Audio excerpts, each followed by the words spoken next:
Hello, everyone, and welcome to tonight's episode of Tumbleweeds and Tombstones, the game where each week my players accuse me of trying to kill them, and I have to remind them that they're already dead.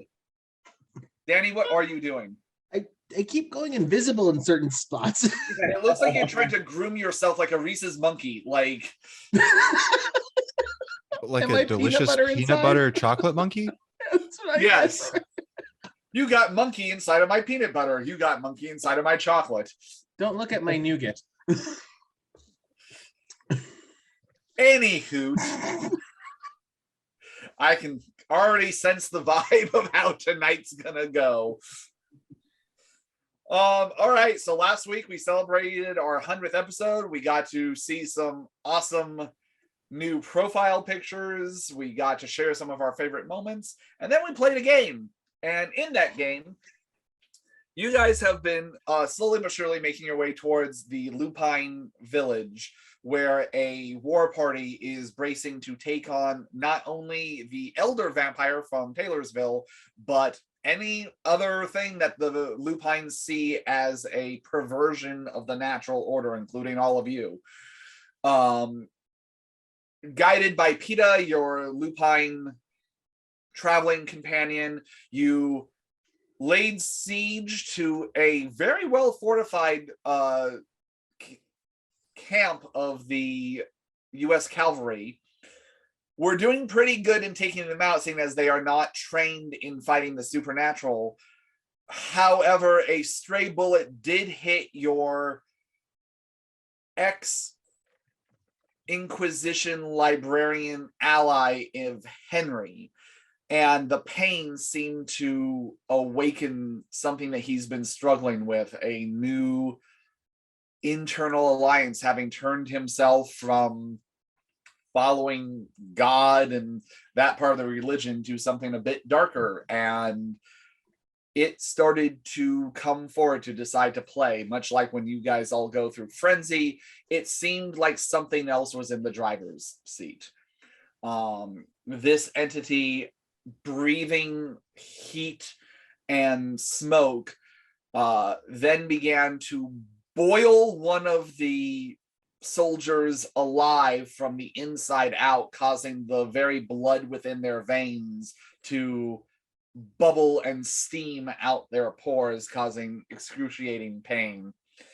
The rest of you mopped up what other guards there were, tried to make sure that Franklin, the unstable hand, made it through this night alive, and through a joint effort between Wea and Liam, using both of their abilities in tandem, seemed to be able to reach inside the mind of Henry, seeing him chained to this new existence and this new pact that he has seemed to make. And while they were able to break him free of this comatose state and bring him back to consciousness, it was very clear that whatever had hold of his soul is still very much there and very much not willing to let go of it, as it did send terrifying thoughts into the minds of anyone that tried to come close. Mentioned something to Liam about his father calling for him. A sassy retort was given back. Combat ended. The still living yet unconscious soldiers were separated from the dead bodies and piled up in the stable. The building that you guys hadn't explored was open to find that it seems to be a storage unit with both ammunitions and money from both the US and Mexico, as well as food rations and stores, a kit for repairing wagons. The whole circumstance with Henry has now made Peta very uneasy around him, and there was an unspoken stare down as Wea, now having this new connection with Henry, seems to kind of take it on himself to watch over the now unconscious and healing Henry, keeping a close eye on how close Peta is allowed to get to him. as you were all getting ready to bed down for the evening, Bartleby made a discovery in what seems to be the captain's quarters of an old photograph of a different unit of the cavalry, realizing that a very familiar face, that of Walter, could be seen with a much younger face of the captain, being arms over shoulders, very buddy with each other, seeming to have known each other back in Walter's mortal days. And that is actually where we left things off. So we'll go ahead and pick up right where we left off last time. So Walter, and I think all of you had agreed to, you were all staying in what is the barracks / mess hall of this fort. I think one of two of you, I think Noah, you chose to stay in the carriage, which Bartleby and Asmodeus had brought into the walls of the fort. But I think were you still with the group, or had you already left for the carriage at this point? I think I was still with the group. Okay. I was just making a fuss about the carriage. Okay. So you guys get that at this point you have about an hour until dawn. And Walter, you were looking down at this photograph and you definitely remember it being taken. This was about a week before the Battle of the Alamo actually took place. This was kind of one of those, a photographer was coming through, was seeing the brave boys off to defend the Alamo, and decided to take a picture of you guys as you were setting up camp.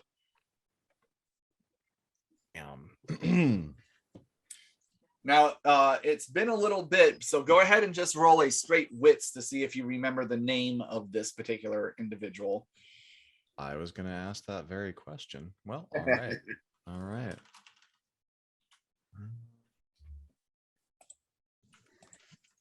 Let's see.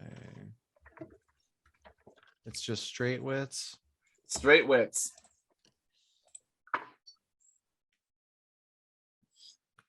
Hey, 3.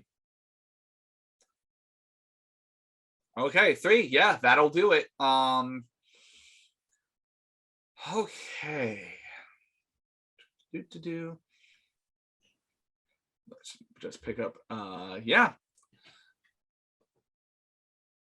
This, you do remember this individual. He would have been about 12. Let's see. He's 56. I think we established that the Alamo is 29 years ago since we're Something in like that. Maybe 32. 1865. Something like that. Yeah, the very end of 65. Yeah. So, and he looks like he was probably in his the captain currently looks like he's in his late 50s, early 60s. So this guy was in his late 20s when you knew him, late 20s, early 30s. His name is,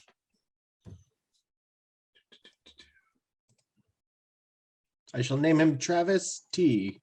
no. I have notes here. Just let me check. John Wells. At that time, Right. It was Private John Wells. Giggity. Oh, man. And I'll say with 3 successes, you actually remember this guy during the battle. He was up there in the same way that this fort has the catwalk, so that way soldiers can be up there shooting down. The Alamo had a similar setup up near the roof. And this guy actually took a bullet to the thigh and you patched him up. It was before your own injury, it was about the day before where he got hit and you were patching him up and trying to make sure that he made it through this event. Shoot. He used to be an adventurer too. Exactly. I couldn't resist. I'm sorry. It's okay. Uh, can you refresh my memory as because the group kind of had split up or whatever, am I kind of just standing out there alone? Are there a couple of us around? No, at this point, the group, Asmodeus is the only one that isn't currently with you guys. He's staying very close to the carriage, his baby. He also, I'll say, when you guys showed him the storeroom, he took stock of what's there, what ammunition you guys could carry on the carriage, what would be useful, kind of thing. I know that Noah and Bartleby were helping me find like leather straps and things that we thought would be useful. Exactly. But he's kind of mulling about everything. PETA is kind of walking the perimeter. He's staying within the walls, but he's along the catwalk, keeping an eye on everything. I believe I last left Atris either checking the fort for any vulnerabilities or leaving her with the barracks where I was looking over Henry. Yeah, I think you were in the everyone else. So everyone of the main Spurs group is in with Henry right now. It's mainly PETA and Asmodeus that aren't there. Right. Everyone else had gathered in because you had already successfully walked around and figured out that this place, lucky you guys had done like no damage to the outer exterior of the fort, so it's still just as sound as when you guys found it. And through your role, cool. I think you even established that it's a very well constructed fort. Like it's meant to take a beating. Maybe not from lupines, but like from a normal incursion, it could probably hold its own. Human proof. Exactly. So I'd say all the main Spurs are in this. I don't know that they're all like huddled around you, Walter, but they're all in the same. We're in the barracks building, and Bartleby just posture like this to you. Oh my god. No. What are the hors d'oeuvres? All right, never mind. All right, so I'm surrounded by people I know. Great, because Walter's like got a serious WTF face, and I'm just gonna mutter, "Know this dude? I fought with this dude, the old fella that." And I'll actually kind of like side eye it way a little bit, but just be like that old dude, captain looking fella there. He's at the Alamo. We were at the Alamo.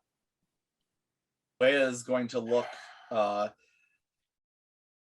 There's a couple of different reactions that go across his face of like his still personal feelings about most cavalry members, but also the remembrance of that he had a personal fight with this guy and yeeted him at his unconscious body and drank from him. And kind of him weighing his next words very carefully. And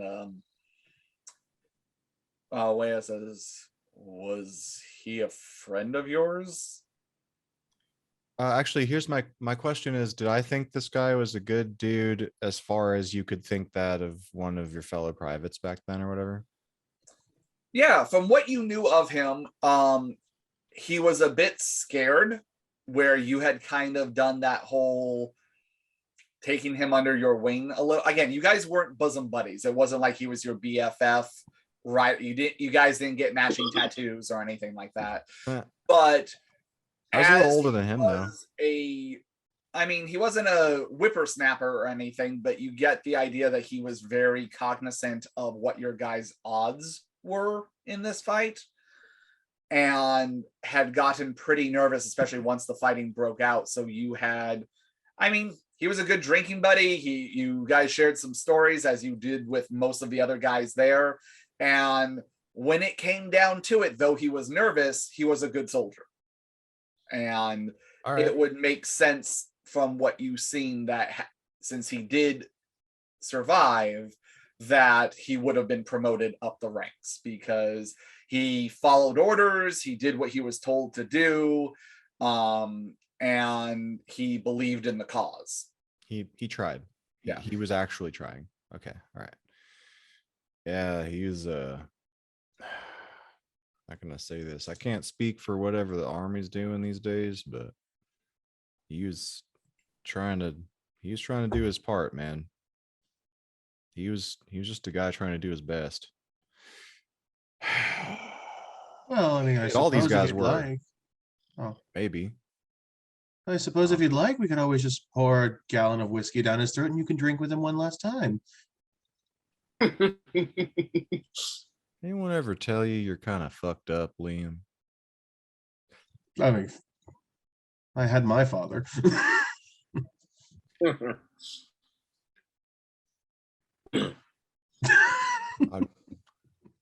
Fair enough. I won't poke the bear, man. Just this is.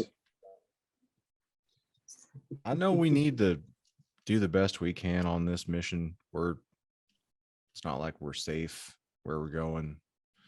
I don't know what the hell else I could have done to get some of this shit healed. And Walter kind of like pulls open his duster and it's like, it's just fucking wounded still. You still have that? Yeah, it's don't fight werewolf skeletons if you can avoid it. You need to heal. Well, The my way it question kinda is, looks- Oh, sorry. Oh. Go ahead, Danny. so I really have two questions, Walter. What do we do with him? And what do you propose we do with the boy?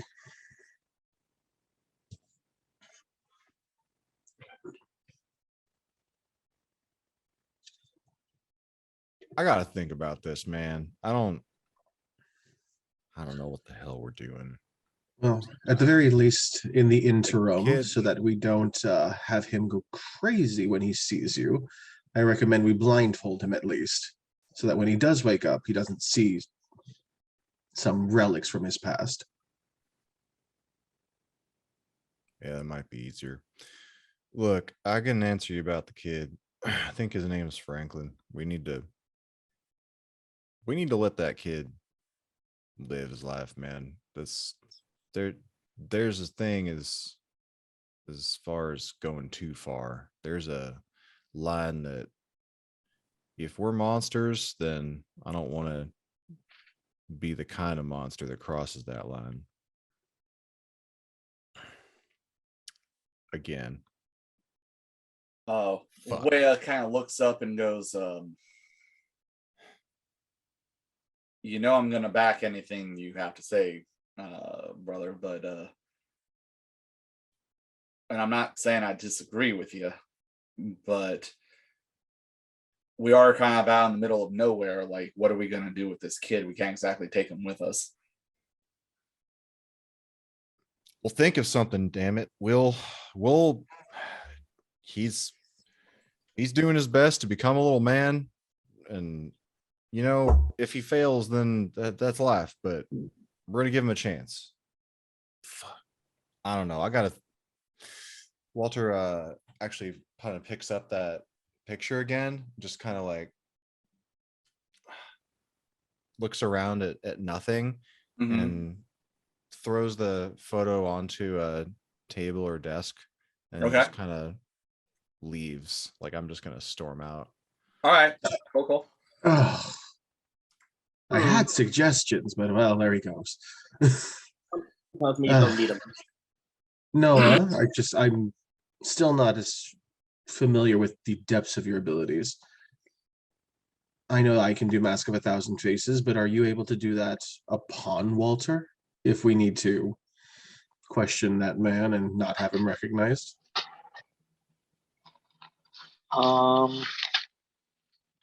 I am unsure. I've never tried. I'm not sure because I'm not sure if Cloak the Gathering translates that way. The gathering will be used any obfuscate ability. Yeah, no, I any think one of them. there is actually, I feel like there is an obfuscate ability where you can do it to other people. I think it's a pretty high level thing. If I love doing it to other people. Because I seem to remember in another campaign that I actually had a Elder Nos, that was kind of his way of fucking with people, is making allies look like enemies and then having them all kill each other. Yeah. The Yeah, so Cloak the Gathering, the character may bestow any single obfuscate power at a given time to the group. That's how Cloak the Gathering be. Yeah, so that to me reads that you absolutely could do Mask of 1,000 Faces on Walter. Alrighty. Oh, that's I haven't done it, but I'm willing to do it. Give it a that's shot. It's at least an option, so that's good. The only suggestion for now that I could make about getting that young man out of here actually relies on him possibly going with our werewolf friend at the end of this. He may know a safer passage out of the way. It seems reasonable. If we can't just hop him on a horse and send him on his way, the new pilot would just tear him apart.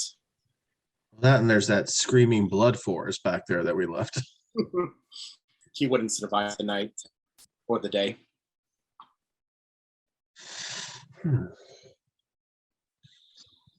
Well, if there's no new business, Bartleby? Bartleby's still there because he's the one that gave Walter the picture. Bartleby, yeah. I don't need you Yes, to Master. yell at me just because you're next to me. I will call you when I call you. Yes, Master. Just make sure this one's blindfolded if we don't want him peeking at Walter unexpectedly. Right. Okay. Yes, I can do that. As he's continuing to drink from the whiskey barrel that he was given as a gift from. And Bartleby? Yes. Nothing. I just wanted to do it again. You hear him audibly sigh in his give and take play that he has with you, and continues. And you see him heading off in what you assume the direction of the stable is to assure that the guy's blindfolded. And I did say last time that between the group of you, you all performed first aid on those that were injured but still alive, if for nothing else to keep them still breathing, so that way you can feed from them. Yeah. Yay, Capri Suns. All right, so you guys got about a I'm gonna ask the group inside the barracks first. You've got about an hour before dawn. Is there anything else you want to try and achieve tonight? Not really. That's not features outside of just healing her bashing and restoring her own blood, which I assume would happen at any time. Okay. Anyone else? No? I think bedding down for the day is good for me. Okay. Walter, is there anything you're planning on doing tonight, or are you just going to be trapped in your thoughts and memories? Walter's going to climb up to one of the watchtowers. Okay. The one closest to the barrack, probably the north one, I guess. And Yeah, then, stepping over the corpse that Noah fucking spiked into the ground, I guess. Anyway, I'm going to climb up there and just look out at the terrain and imagine what it was like for these soldiers just trying to do their encampment stuff and what they were seeing in this area, and having flashbacks to what it was like both in the Alamo and before that, and thinking of all the times I was training folks to use their rifles, and all the young men and all the dead ones.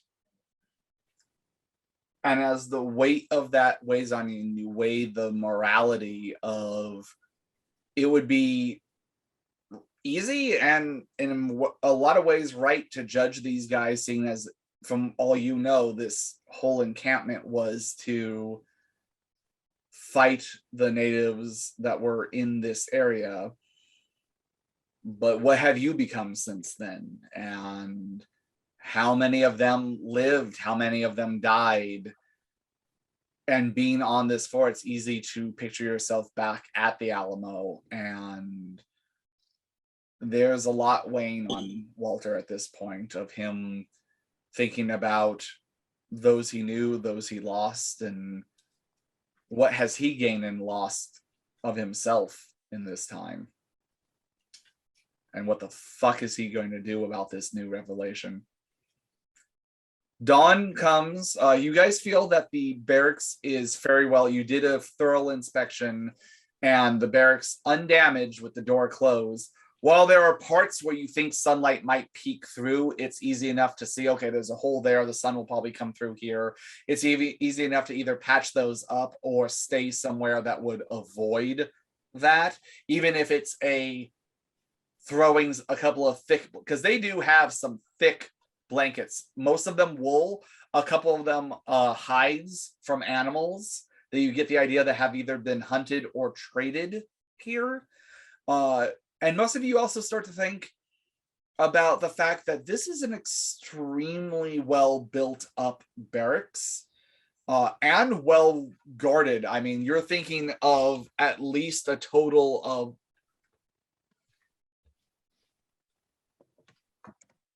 like 20 guys, which for the time, that's a pretty strong force of people. And rumors that even Peter told you of comings and goings of Pony Express people coming here, which the Pony Express by this point is already starting to die out.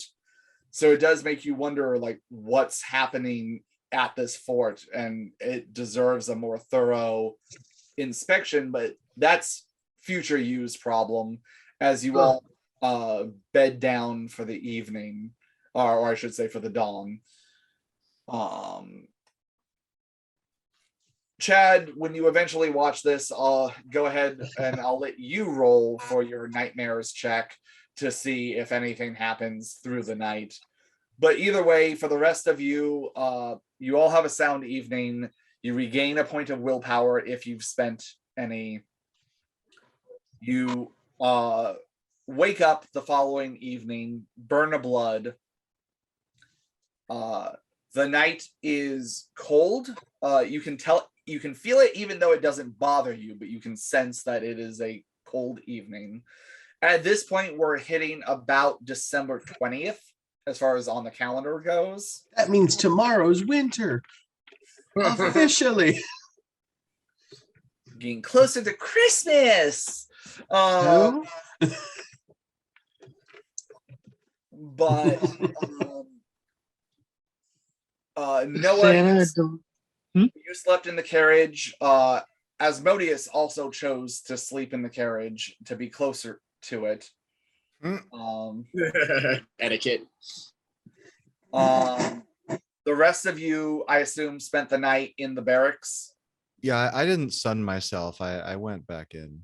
Yeah, I figured you weren't. This wasn't like Walter walking to the sunlight going "fuck it" and ending it all. So, which lots of vampires do. So you never know.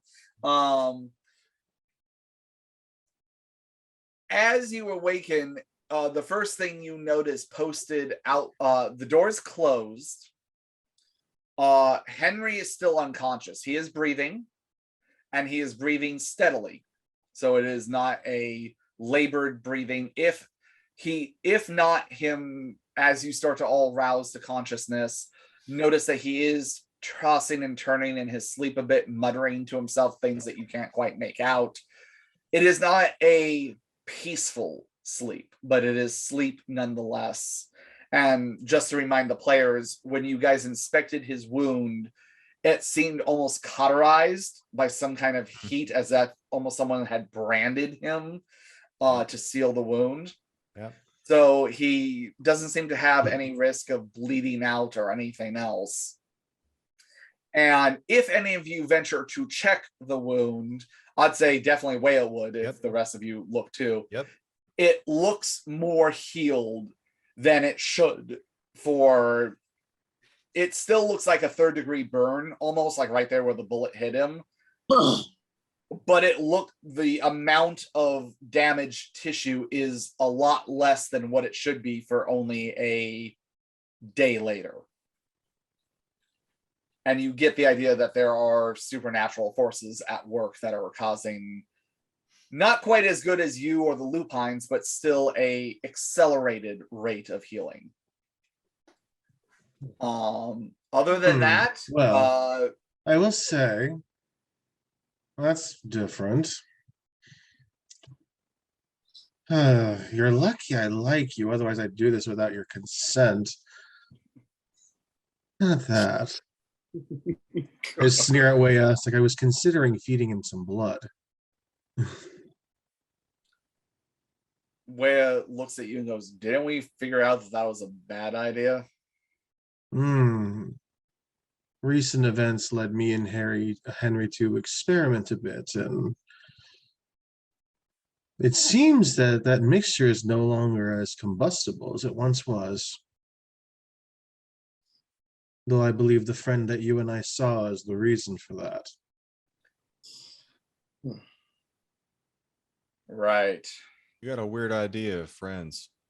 Hmm. Besides, I think it was that And by the way, you couldn't drink from him. Liam, if it's any interest to you, Henry is cut, man. Like for a librarian, we're talking like this guy's 6-pack abs and that V going down. Like, I mean, we figured. like you get this idea that this guy was a librarian first, but a vampire hunter a close second, and he kept himself in shape. P1890X. Right.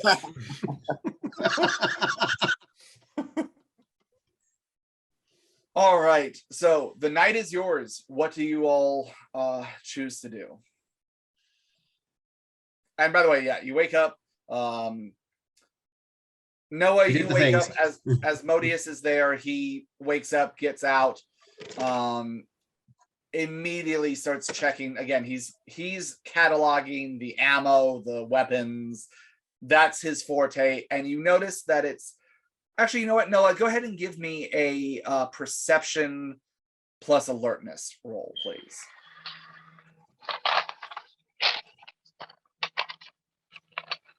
Standard difficulty.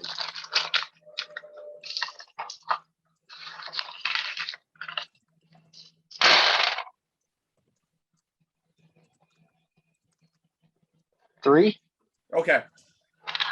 Others of your group have noticed this before. For the most part, Asmodeus is a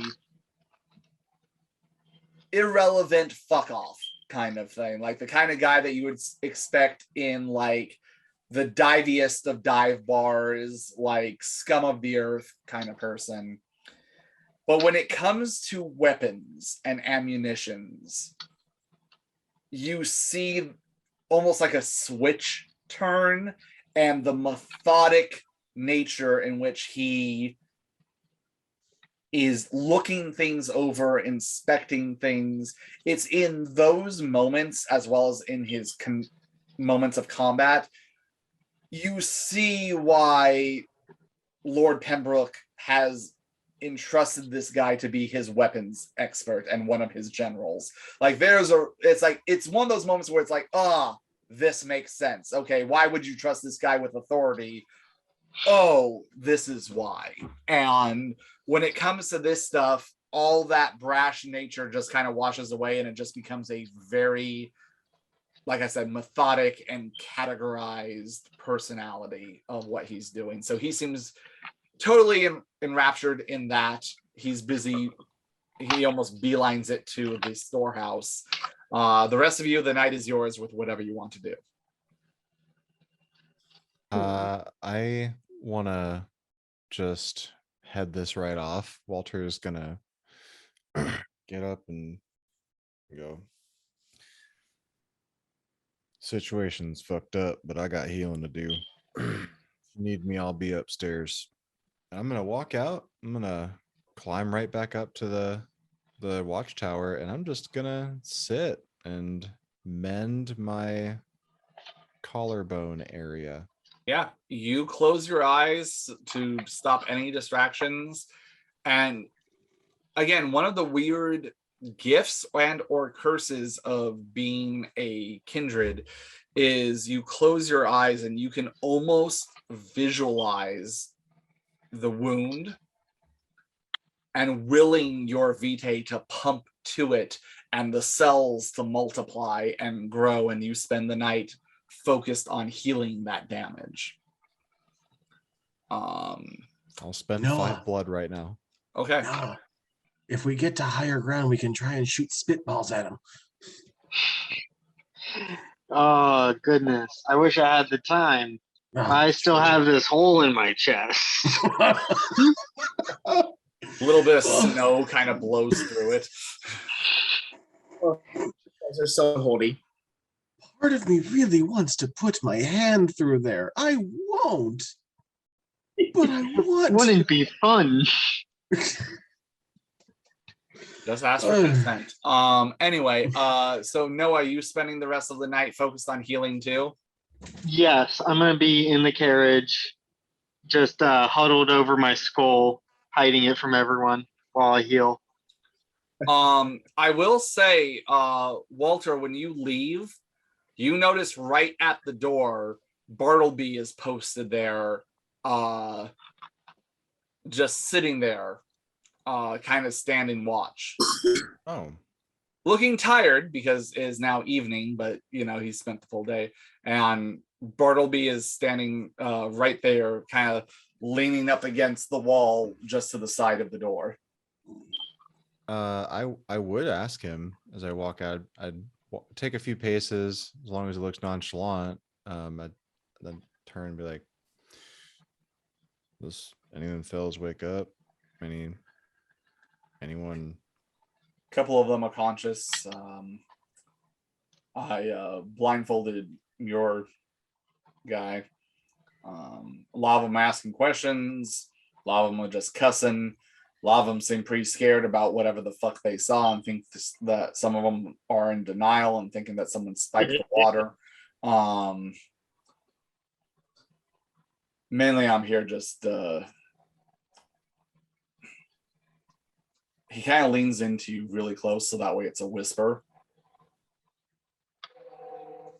I'm not saying that I don't trust Peter as far as his willingness to lead us to where we got to get to go and do what we got to do. I'm just saying that I don't necessarily trust him around Henry alone. So while you were all sleeping, I thought it was best to hover around this area. Shit, you're on double duty. Aren't I always? As he takes another swig from it. Apparently he has found a flask from somewhere and availed himself of it and using that to refill from the barrel that was gifted to him. Yeah, hopefully you can get a rest. Look, if any of my friends want to off the older gentleman, can you tell them I said wait? I will at least let them know that you said so. That's all I could ask. I'm gonna hobble off. Yeah, and then I assume you go up and do your healing. Okay, so then Walter is out of commission. Noah's out of commission. You guys notice that Wea is kind of doing the same thing. It's kind of creepy, but he's kind of doing the whole like asleep with your eyes open thing of focusing on his own healing. You guys do remember that the point of all this was that you can spend several nights here fairly confident that you are protected, you are safe, between the combination of your smell bags hiding your scent and the actual structure itself. This is a place where you guys can rest, replenish, do what you got to do. So Wea's out for the night, healing his ag. Walter and Noah are focusing on that. I will say that if someone wants to talk to Noah, just so that way, Jeff, you're not spending the entire game sitting there and not doing anything, I will allow it where if it's very... He can't have... If you want to talk philosophy with him, tonight's not the night. However, if you want to have brief where he's giving like one-word answers and stuff like that, kind of in the same way that you can be sitting there looking at your phone and someone's talking at you and you can do the yeah, yeah. Noah, you like digging holes? You know it. Can you dig it? Can you dig it? You know what? I do not believe that Atris knows what I took from that cave yet. I definitely showed Wea, and I know for a fact that Noah knows because Noah knows, and I know what Noah has. But I haven't actually shown Atris. And anytime we kind of had an opportunity, did not actually have that opportunity. Yeah, so it is at this point, it is Atris and Liam that have free run of the fort. You guys do notice as if you decide to exit as well, or are you staying in the chambers for now? There's no reason to stay in the chamber for now, especially if Wea's got head recovered. Okay. Oh, my lady, would you take a walk with me kindly? I have Certainly. something that might interest you. Ooh, I could use some fresh air. All right, you guys exit. Both of you go ahead and give me a perception plus alertness, standard difficulty.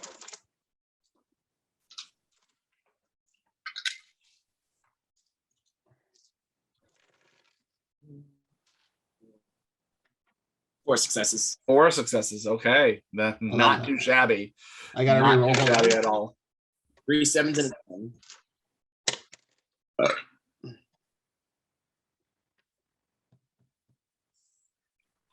7 successes. Shit. Okay. I got 2 10s and they rerolled well. All right. There was 2 things I was going to give you guys depending on what you rolled. So Atris, you and Liam both notice you see Asmodeus. You see the door open to the storage unit, and you see him methodically going through everything, not even acknowledging the 2 of you. Liam, you notice at a couple different points on the captain's building, on one of the towers, I'd say the one that Walter walked under, and definitely 2 above the stables, crows. Finally. And again, I'll I'll say our friend, or is our friend merely watching? go ahead and give me a int plus survival roll. No, Liam? but before I do that, because I have no problem doing that, but can I look at one of the crows and just say hi and see if I can get a reaction? Okay, sure. Hello.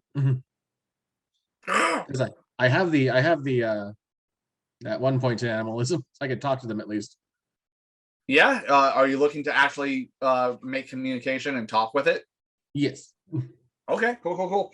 Let me just double check animalism level 1. I don't think there's any even roll for it. It's a pretty I think I free- just No have to make roll eye for contact. communication, only for commands. right. Yeah, I just have to make eye contact. You say hello, and it says good evening. And I just kind of like if I had a faux hat, I just kind of tip my head, keep walking with Atris. It kind of gives you a nod back, and I'd say with 7 successes, you notice a glint hitting the moonlight on its ankle of a little bit of something shiny and metallic, silver-ish. I'm gonna put my arm out like if I'm offering it a perch.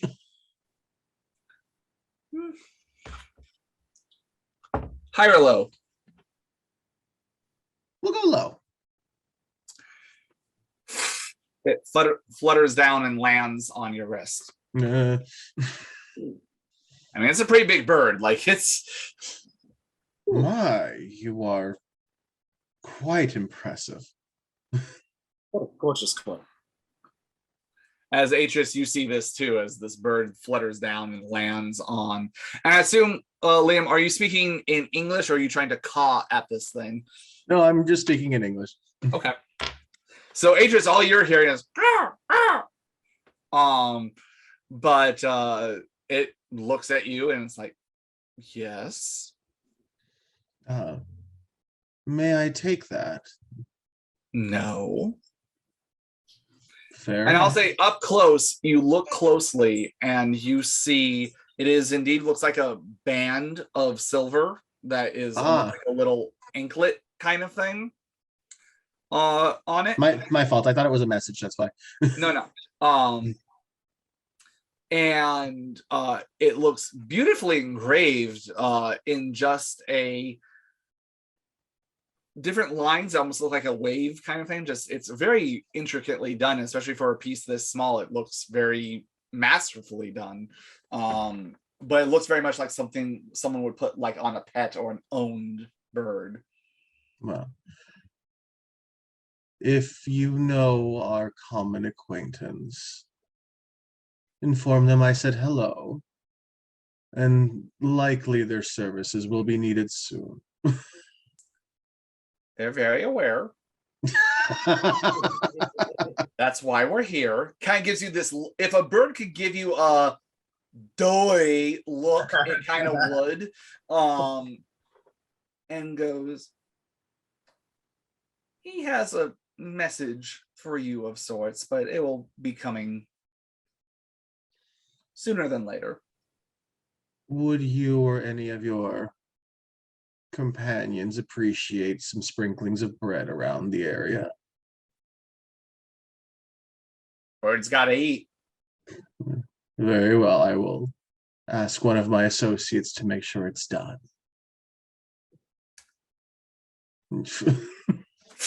And it flies off. Still landing on top of a roof. It seems like they are keeping watch of the situation. Oh, it looks like our friend is getting a good report. It's always an eerie calm to see the clothes of the Undertaker. But I have something to show you a bit privately. Shall you and I await the catwalk? Lead the way.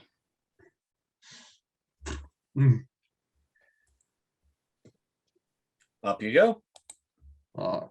You guys notice off in the distance, you see, I'd say up on the catwalk, on the northeast side, you see Walter up there, kind of just sitting down and focused and looking away from you. Opposite him on the northwest side, you see PETA standing there looking out. So I kind of like sit down and I just kind of motion to Atris to sit down so we're kind of out of view. I suppose you don't want a friend over there. She motions her head over to Pete. This is something you don't want him to know about. Just a bit. And I take it out from my bag and I kind of unfurl these 4 like 5-inch long lupine claws. Your hands have been busy. Yes, and the buck antlers that we acquired in the forest will, according to Weah, be very useful in putting these together. I thought you might make use of them in our upcoming endeavor if we can fashion 2 fairly well blades out of these. I don't have the skill to maneuver these, and I do have my gauntlets. She observes the pieces. Compared to like a sword, what do they look like to her? More like a dirk. Like they're definitely longer than a dagger, but more like if you're looking at them, because they are full-length lupine claws, you're looking at kind of a little bit longer than a Bowie knife. Okay, so not even, so probably halfway distance moved to her sword. She's just trying to get a sword comparison. So she maybe like a short sword. Like it's very much that whole most lupine claws, you're looking at a good, if you consider that most lupines are 9 to 10 feet tall, their claws would probably be a good 7 to 8 inches. Okay.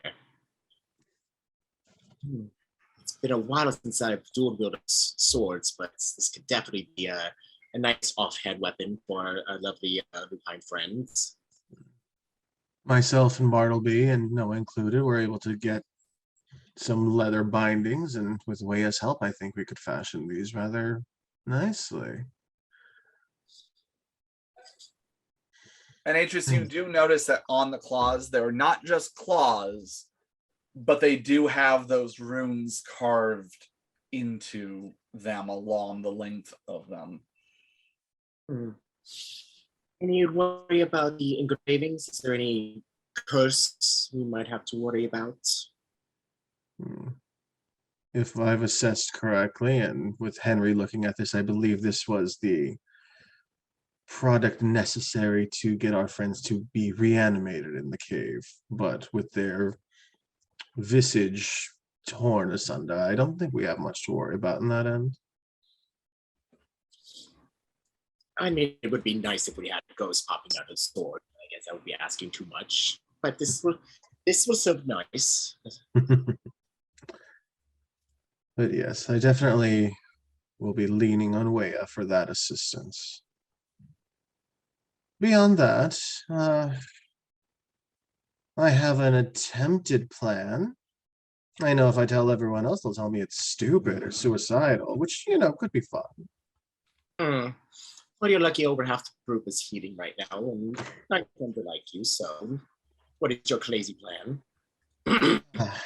One of the Lupine chieftains, one that's from London, I believe his name is Jeffrey Sinclair. Seems more interested in money and business than actually dealing with what's going on here. And I, having connections throughout the Americas and Europe, might be able to offer him at least a bit of neutrality in this conflict. But I would need to see if PETA can arrange an off-site meeting while we're currently stable. Would you want me to accompany you and PETA, or would you rather me stay here and watch over our friends? Well, I think our companions can handle it if you'd like to join, but I'm not sure if it's possible yet. We'll have to ask the young lad. I suppose we're also going to have to keep the kid down there. We don't want to murder him, I suppose. And if he has to be an escort, we could leave the materials with Weya and see if he can get that accomplished in our absence. Well then, shall we then? Let's go. Oh, PETA! He turns around and looks at you and nods, kind of comes down the stairs and comes towards you. I make sure to put everything away before he gets back. Okay, fair enough.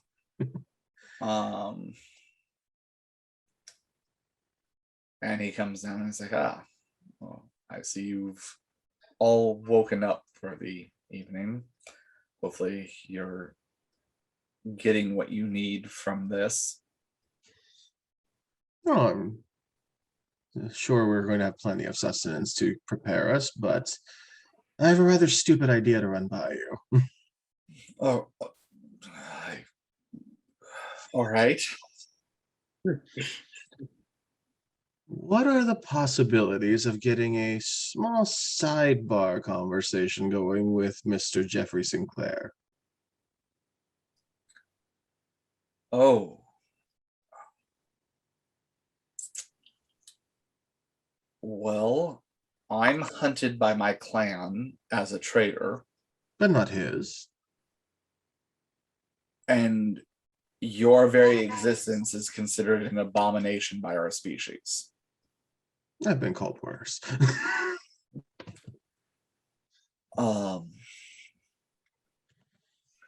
I know very little of him. He's from across the sea. I know him by name and reputation only. I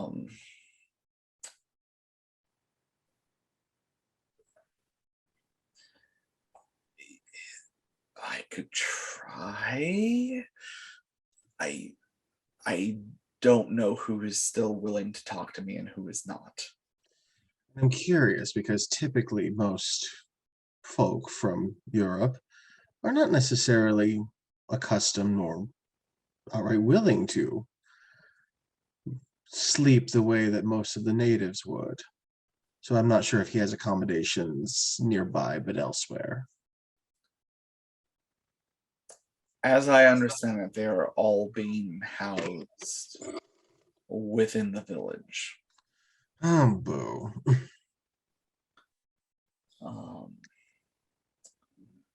Once we get there, I can. It was part of my plan and part of our agreement to give me a day to see who I can convince to escape and avoid any conflict. If during that time I run into any of his people that he brought with him, I could see if he would be willing to talk to me. And if so, you could be there, and then it is up to you on whether or not he decides to listen or destroy you on sight out of principle. Fair enough. Well, that's good to know. But yes, a day for you and is a day for us, truly. Well, I can attempt it. no, I would appreciate it. In the interim, we have plenty of food rations here for all of us, actually, both natural and otherwise. I've availed myself of some of their stores already. And he looks at you and Atris. How's your friend?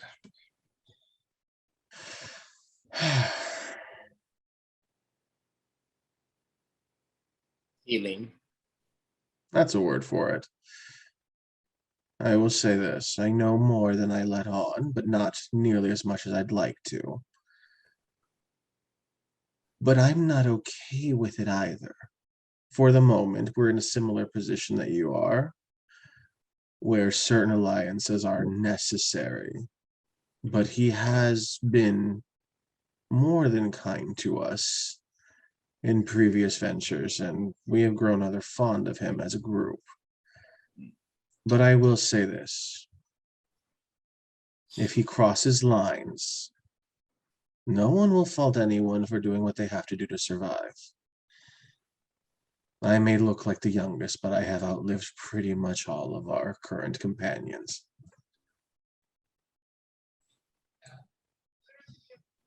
Know that in my eyes, he has already crossed the line. What he is now is not human. I will tell you, or I will heed the counsel that our chieftain once gave.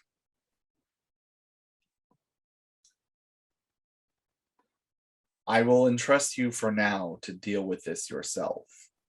But if you do not, all other agreements aside, I will if I feel at any moment it endangers my people. Sounds fair to me, Atris. Sounds fair. Then we have an agreement. We protect our people. You can tell Wea to stop leering at me. If I'm going to come at him, I'm going to do so in plain sight Oh, and with clear intention. that's neither here nor there. Wei and I agreed long ago that he and I get to kill each other.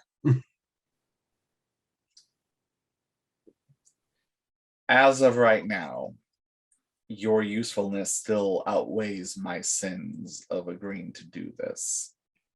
As long as that continues to be the case, all other pacts still stand. Now, I would hope when all of this is said and done, and if we each get what we want out of this, I just ask that you be a bit more open to not necessarily jumping to kill things. No, and he walks away. We just kind of hold, or like she kind of holds back her laughter. Is like, yeah, we don't want to talk about killing. Yeah. Yeah, no, I didn't think that would go anywhere either. No, I shot it. I shot my shot. You shot your shot. It was worth it. All right. You have the rest of the evening to yourselves. What would you like to do? Other than actually just bringing away other materials, kind of going over it with him a little bit and seeing what we can start finagling, I don't really have much else. Okay. I will spend quality time with Bartleby because it's been a little while since we've had that. Okay. But if there's nothing else, I'm perfectly okay with rushing through this day and getting more healing done. Okay. Atris, is there anything you want to specifically accomplish? Not really. I don't know if we're itching to take care of Franklin anytime soon. That's of course more of Liam's how she can't really do anything about that. So outside of that, I think everyone she has something she wants to do, but that's more experience related. We'll deal with the justification later. She more or less wants to eventually talk to Walter about teaching her how to use potents, but he's unavailable at the moment. Right. Okay. Walter, how many points of ag do you have? 3. So it'll take you 3 nights including tonight, to fully heal. Noah, how many points of ag do you have? I had one and I'm getting rid of it today. Okay. So anyone. So if no one else has anything else to do tonight, then I would say those who are healing their ag spend 5 blood. Your ag is healed. The dawn approaches. You all go back to your sleeping arrangements. Wake up, burn a blood. So at this point now, Noah, you're fully healed. Feeling better. I'll have to check with Chad and see how many dots of ag he had. I know. I think he had 2, and he healed 1 that in the carriage that one night. Right. Yeah, it was my memory. I don't think he got. Obviously, none of the humans dealt ag damage, so I want to say you just had the 1.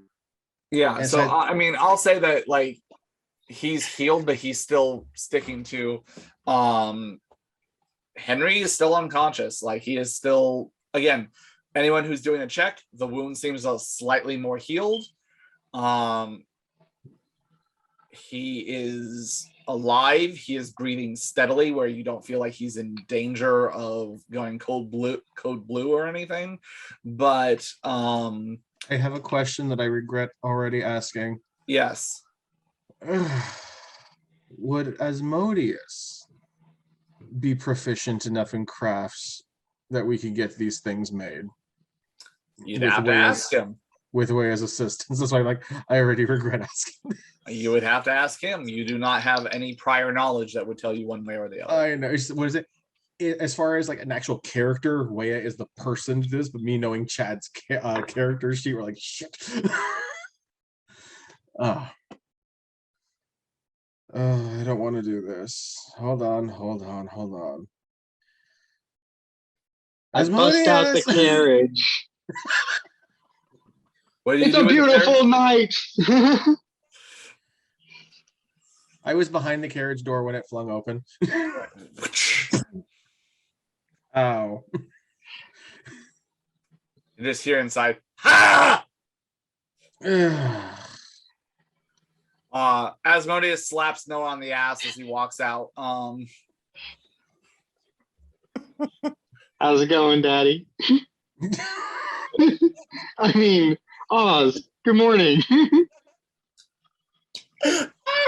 What happens in the carriage stays in the carriage. But anyway, as he walks out, he sits there, gives a yawn and stretch, and evening, fancy pants. What can I do you for? I have a question. How proficient might you be with making pointy weaponry out of found materials? If it doesn't go boom, it's not really my area of expertise, but I can take a crack at pretty much anything. Well, I have a rather lucrative or interesting element that I seized from the inner caverns. And I pull out the talons. You fucking stole it off the corpse. I did. And I think with Wea's knowledge of bones and whatnot and daggers, that we might be able to make these into a wonderful couple pair of daggers. All right. So what I'm not hearing though is what's in it for me.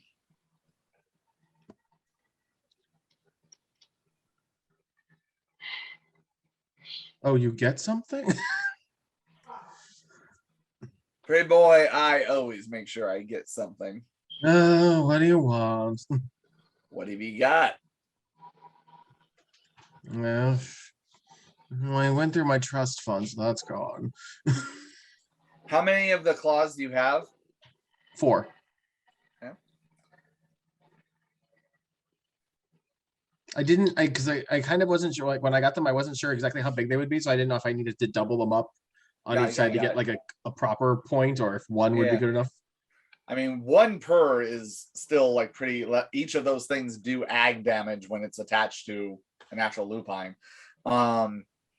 He looks at it, goes, all right, give me one of those claws. I have a favor that I owe Octavian, and I think that might pay it off pretty nicely.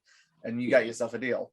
Oh, well, Octavian will likely be interested in this, and I kind of like start running my finger over the runes that are on the bone. I saw. That's why I like it.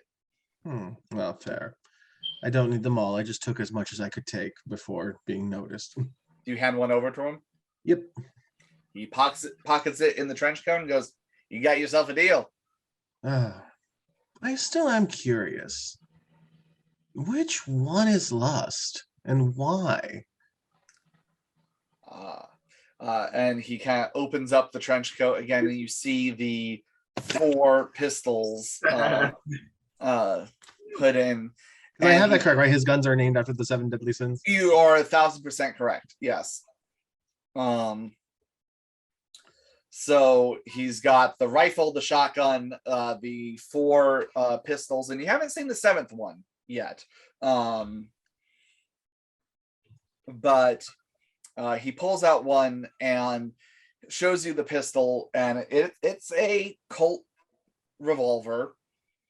It is beautifully engraved, where on one side of the handle there is a naked woman with her arms up.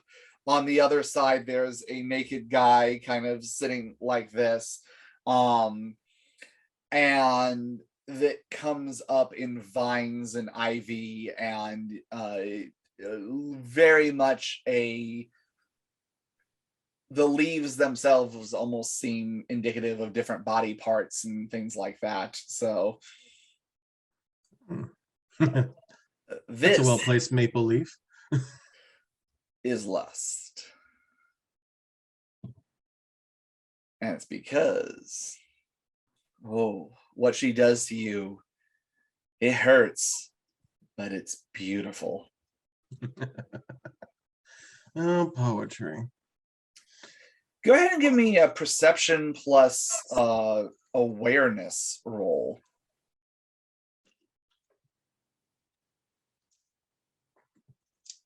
I need to up perception soon. Now, I will say, you do have the magic resistance. I do, yes. So this actually makes it more difficult for you. It's going to be difficulty 8. Well, then never mind. I got 2 7s. It looks like a gun to you. It's a very, very well-crafted gun, but a gun nonetheless. Does he seem disappointed at all that nothing affected me? Perception plus empathy. Assie's got a gun. Assie's got a gun. For 7.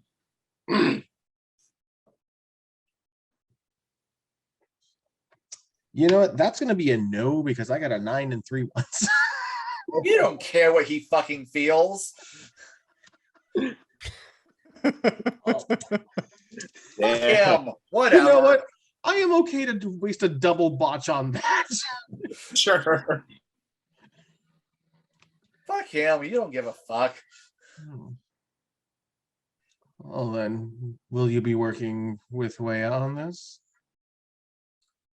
You're not working on it?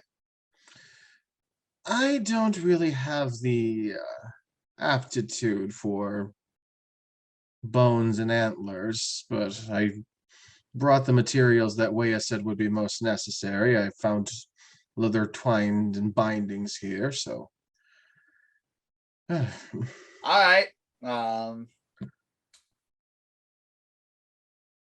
Hey, big man! And he starts just he kind of takes the rest of them and he starts charging off to the barracks. And Wei is already aware of them anyway, so it's not Yeah. that much of a stretch. All right. That happens. Walter, are you spending another night focused on your healing? Yeah, so I'm gonna stay in the barracks, Okay. and I'm just gonna say that the blood expenditure will be quite deep. You want us to bring you a throughout the human? night.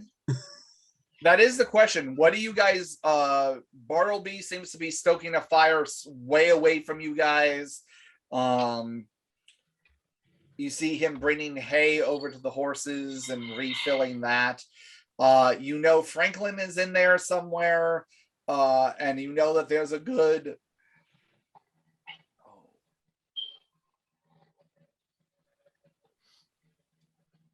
13 guys that are still alive and somewhere in there. What are y'all doing about that? I know Atris needed 2 full humans to refill 7 points of blood and heal 3 points of ash. So are you going to drag him out yourself, or are you going to ask Bartleby to help you out? Yeah, I might as well. I might as well get some help with this. Okay.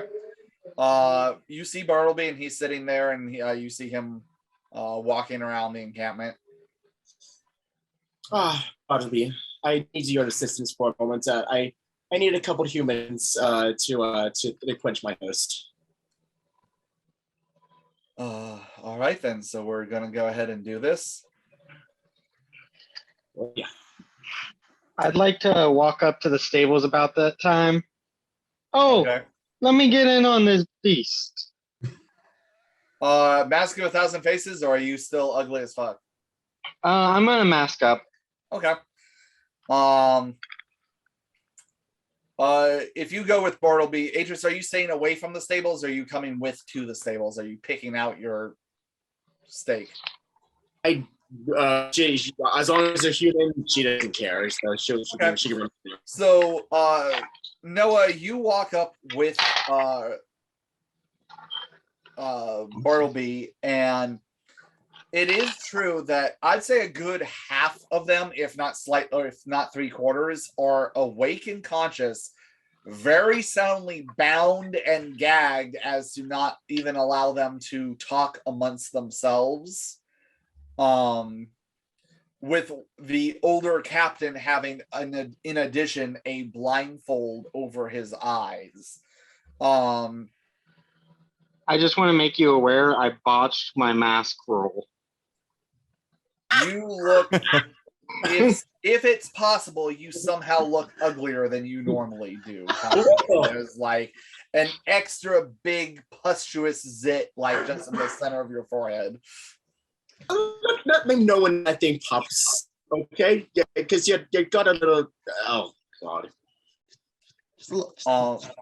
So yeah, as they all look towards you, and then all start muffling,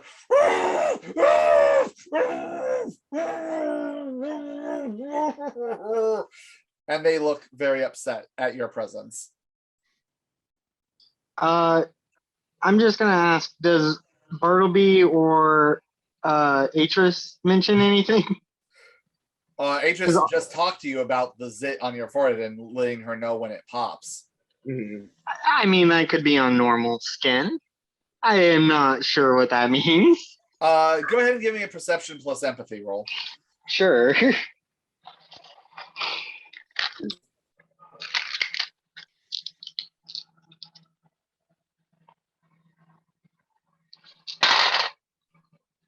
Okay, I got 2 on that. Okay. So I'm aware. you're aware that especially Bartleby is giving you some looks, kind of like, all right, so we're just doing this then, huh? He's just kind of giving you that, like, okay. And Sometimes you try, sometimes you fail. And I'll say, with botch, that means that you can't just try again, kind of thing. It's just you're just not really focused on that as of right now, but your logic dictates that you figure that it did not go the way you had hoped, and you do not look human. This happens some nights. How many nights? And again, especially by how the other people are reacting, they do seem very upset by your presence. It'll be okay when it's all over. You'll see. Are you sure you don't practice trying to make yourself ugly every day or something? Not every day. And he just shrugs at you. So Not every day. Oh, maybe I'm just Could bored. use practice. Right. Okay, so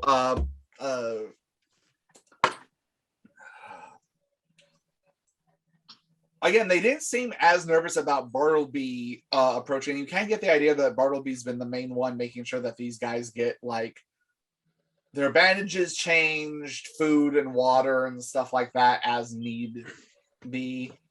There seems to be at least a understanding of prisoners of war kind of thing. But when you approach, all that goes out the window, as it seems like those of them that had convinced themselves that it was all just like a bad dream or some kind of weird hallucinogen or something like that are now like, fuck, the nightmare is real kind of deal. Okay, so question, are they individually tied or group tied? They are group tied, as Bartleby is actually going in there with a Bowie knife and getting ready to uncut two of them for Atris. Okay. You get the idea that he made it that way, so that way it is even harder for them to even want to escape, because it would be a giant chain gang of them trying to get out of there. All right. Before Bartleby cuts apart a group, I look for a group around 4 to 5 people. I just grab them by the rope and start dragging them to the corner. Okay, so you're going to take 4 or 5 of them for yourself? Oh my god. Yeah. I don't know what's going on. You take 4 of them and you drag them. There's the pile of dead bodies that are kind of, it looks like someone has thrown a couple of blankets over them on the far end of the stables, mainly to not scare the horses. But you can definitely start to smell the decomp and things like that. I mean, the horses are still in their stables and everything else. And of everyone there, they seem to be the most well taken care of all the individuals inside this place, as well as a couple of chickens and things like that. Okay. How many do you want? 4 or 5? Pick a number. I will take 4. Okay, you do the thing. I'm gonna just them in the building, or are you dragging them outside? No, in the building. Okay. And I'm gonna just take 2 blood points from each of them. Just 2. At this point, the rest of them are freaking the fuck out, kind of thing. There is no calm. There is no any chance you guys had of having a calm, casual conversation with any of these guys is completely out the fucking window. The blindfolded guy seems the most confused because all he hears is muffled screams from his men. Liam gives him a wet willy. Franklin is, of all of them, freaking the fuck. Like, if all of them were... Isn't Franklin not there? Like, isn't he like Franklin in is not there. some Franklin is room is that- in the captain's quarters. That's right. That's right. I correct myself. He was taken to the captain's quarters to be separated from all this. It's Thank you for yeah, reminding there's a me. lot of potential for horrible trauma. Right. No, thank you for correcting me. Franklin is in the captain's quarters where Bartleby has been staying. Now, is it a called shot? No. But yeah, you take 2 blood from each of them, so that gives you 8 blood. It's that weird, awkward screaming and then moaning into their gags. As the rest of them are just like freaking the fuck out as Bartleby cuts 2 of them, stands them each up, and kind of marches them forward. As Atris, you see 2 guys being marched towards you, still bound to each other, and arms bound behind them, ankles bound in such a way that they can take small steps, but not enough where they can get into like a full run or anything like that. You get the idea. This isn't the first. As a matter of fact, you know for a fact this isn't the first time that Bartleby has had to hogtie people before.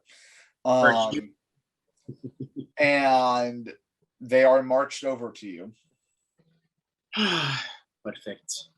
If we're close enough to this table, what she would like to do is take one at a time, bring them around. So, I mean, she doesn't really care because she's gonna, disintegrate both anyway. But she kind of doesn't want to do one next to the other and have the other guy just, even more freaked out. Sure, you take them both behind the shed and do what you got to do.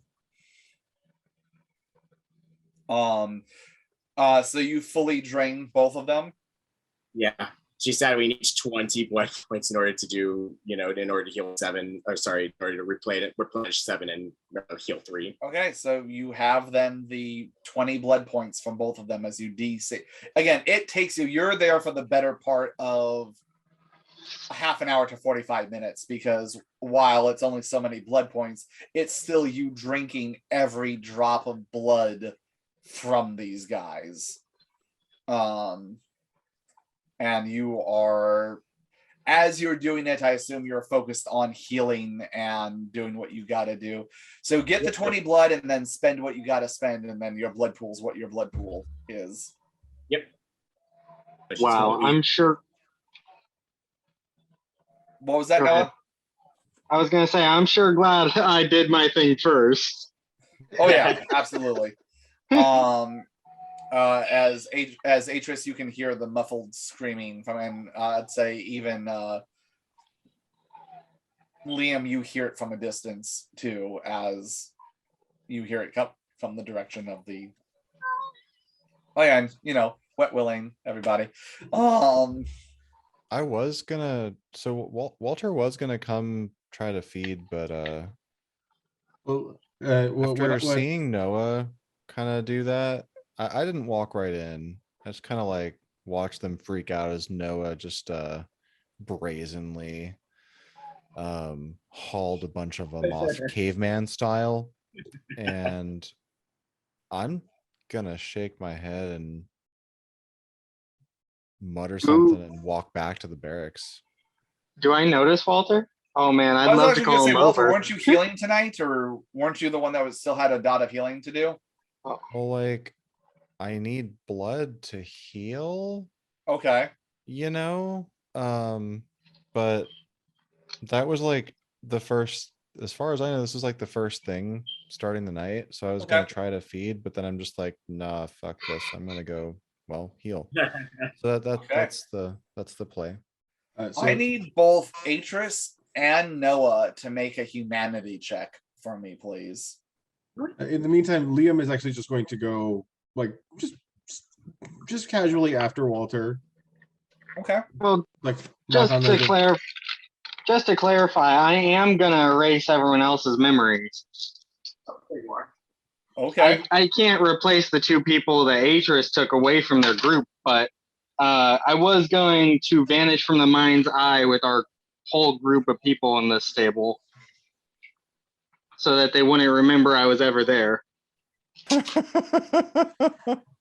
Okay, there'll be a roll for that, but But yeah, Right. so far I've freaked him out, and I might feel a little bad about that. so how'd you roll on your humanity check? We just got 2.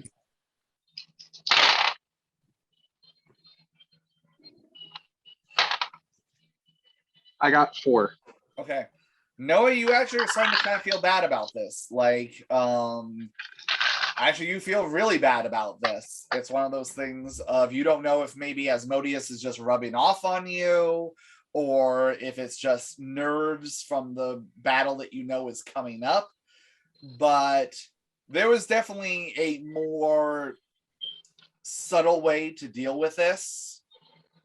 And you definitely caught yourself enjoying the fear that you were imposing a little bit, and then felt bad about it afterwards, kind of thing. Like, it's definitely like oh fuck, I could have handled this very much different. So Atris, you feel bad enough that you don't lose the humanity of that. Unfortunately, especially your dealings with the djinn, that you can't just feed like you used to and leave them alive.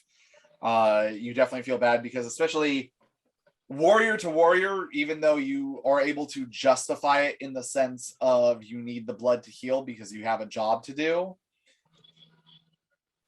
Again, these guys are bound. They're unarmed at this point. Yeah, there was a fight, but like at this point, it's not in the heat of battle. So there's a little bit of that respect warrior to warrior where you feel a little bit bad. There's a little bit it. of there's a little bit of that dishonor thing kind of going on. It's like, hey, we're not on the battlefield, but still gotta feed. Yeah. So I'd say your humanity stays where it's at. You don't lose the humanity, but it's one of those things. If you feel a bit bad about it, but not so much so that it didn't justify you having to do it, kind of thing. Or that happened. Yeah. Okay. So then, Noah, you want to try and use Vanish from the Mind's Eye? Yes. Okay. There is a rule for that. Charisma stealth. And I think it's versus the target's willpower, I want to say. I have to double check. Perception, Wits awareness. alertness. Yeah. Well, that's just to go invisible, but I think it's how many successes makes it that they forget about you altogether. Yeah, it's 3+ successes, they vanish completely, and I think its number of successes is greater than the target's willpower rating. The target forgets the character was ever there. Okay. So it's theirs versus their perception alertness. Right. I think perception alertness is when they're looking for me. It'd be against their wits alertness. Wits alertness. Got it. Okay. Within a group of targets. Yeah. It's whoever's the highest one is the target. So all right. How many successes did you get? I got 3. So did they. So tie goes to the defender. So that means that you get kind of somewhat see-through, but they definitely still know that you're there. And if anything else, they're just freaking out more because now this guy that decided to chomp down on the neck of 4 of their companions is now semi see-through gelatin and freaking them kind of the fuck out. So they're definitely not having a fun night. Oh boy. Which just plays on your guilt more. You were trying to fix the situation, and at least you know that maybe you might want to tag Liam in on this and have him do his hypnosis. Yeah, I guess. I'm gonna walk out and look around for Asmodeus. Asmodeus is nowhere to be seen from where you're currently looking. All right. I just figured he might want a snack before we fix them all. So I'll take a look around for Liam and check the barracks as well. All right, Liam, where are you at this point? I was following Walter just casually. Okay. Walter, you notice as you're leaving, getting ready to go focus on healing, that you have a tail, and Liam is walking along behind you.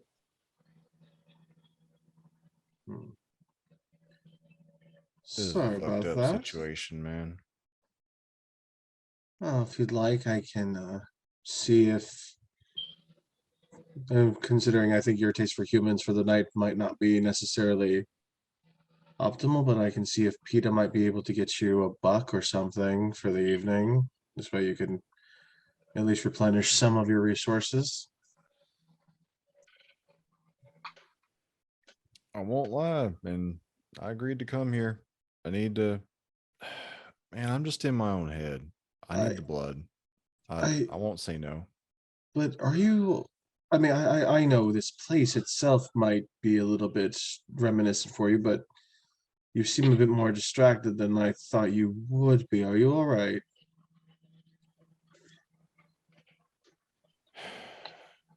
Look, man. I fought a few different groups, militias, Texian Army, U.S. Army. Big bunch of bands of brothers that felt like they were doing the best they could to do right by their own people and protect from the bad dudes. That old man that's in there, I saved him from one of the bad dudes. Fucking Mexican president that killed everyone at the Alamo. I didn't save him from all that, but I saved him from some of the beginnings of it. Felt real good about myself. Thought maybe that the time, maybe this younger dude will have a future ahead of him. And looks like he did. And I'm all for the life running its course and all that shit. So it's what we have to do in our existence is come to terms with that, but never thought I'd be the end of his road. That's all I'm saying. Well, you don't have to be. We can definitely see about making other arrangements for him, or at least leaving him behind, but I know that's not necessarily a decision that has to be made tonight. The hell's the point, man? I know. Leave him behind, not the others. What do these other ones do? It's different from him. Why is he so special? Why do I care so much about this one dude? I will admit I do worry about you sometimes, just because I know you're far closer to your humanity years than I am. I've become far more pragmatic in my time, but I know not everyone gets to that point the way I did. I can bring you one of the soldiers, or I can see about having something else brought in. Liam, I didn't think you were capable of worrying. Guess we're both learning things tonight. I do expect you to keep me alive through this endeavor.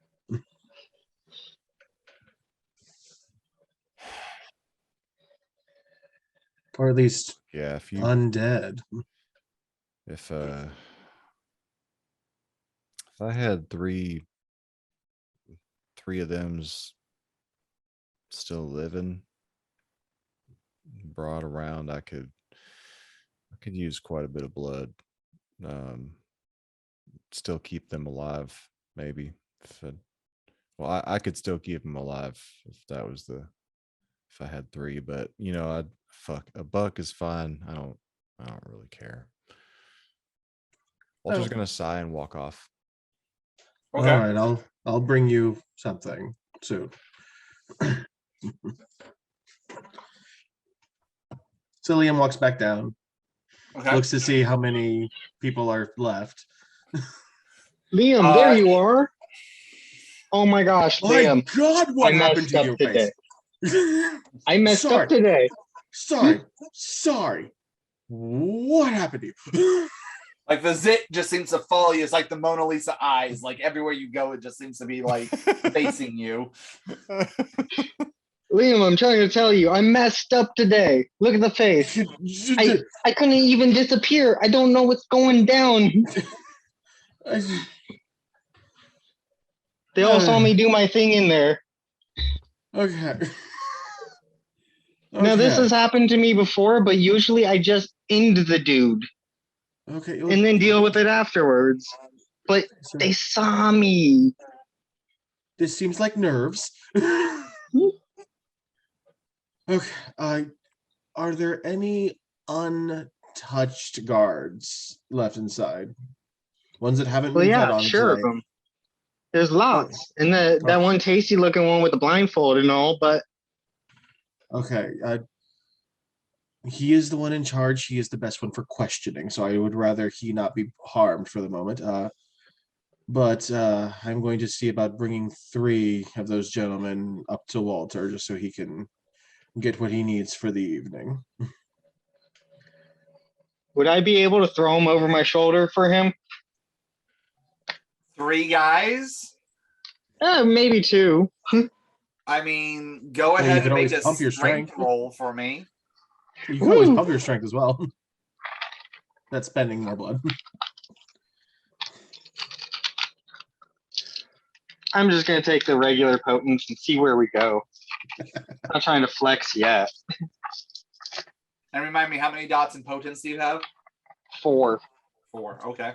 I'm not flexing. Me and my 1. So I got 4. Okay. Yeah, I'd say you can you shoulder 2 guys. Excellent. As they're sitting there kicking and trying to get free. At this point, that leaves, let's see, 1, 2, 3, 4 are now unconscious again. 2 are gone. So that's 1, 2, 3, 4, 5, 6. There's 7 of them left, including the captain and the 2 that you're carrying. So after the 2 you're carrying, there's 5 left that are still awake and conscious inside there. Oh, well. I help Noah up now. Room service. Walter, as you look back, you see did you carry it? Did you march another guy out, or is it just the 2 that Noah's carrying? Oh, I thought he got all 3. Yeah, I'll walk the other guy. You see being led 1 soldier and 2 of them strung over like sacks of potato of Noah as he kind of unceremoniously kind of dumps them down in front of you. Shit. Can we just do this one at a time? Wait, are they blind? They're not blindfolded or anything. Nope. Right? No. They're just Just the there. captain. Can we just can I have my chats in one at a time? Yeah, no. Like the 2 that Noah kind of dropped, I was like, we start trying. Just I pick him right back up. tell me when you want to switch. Yeah, thanks. Just chuck him over. I'm gonna grab I'm not roughly, but I'm gonna reach for the one dude up front that Liam walked in first and be like, look, dude, this won't hurt. I'm gonna maneuver him away to be looking away from me so he can't see me doing this. So Don't you look at me! I'm just gonna put the In fangs the eye.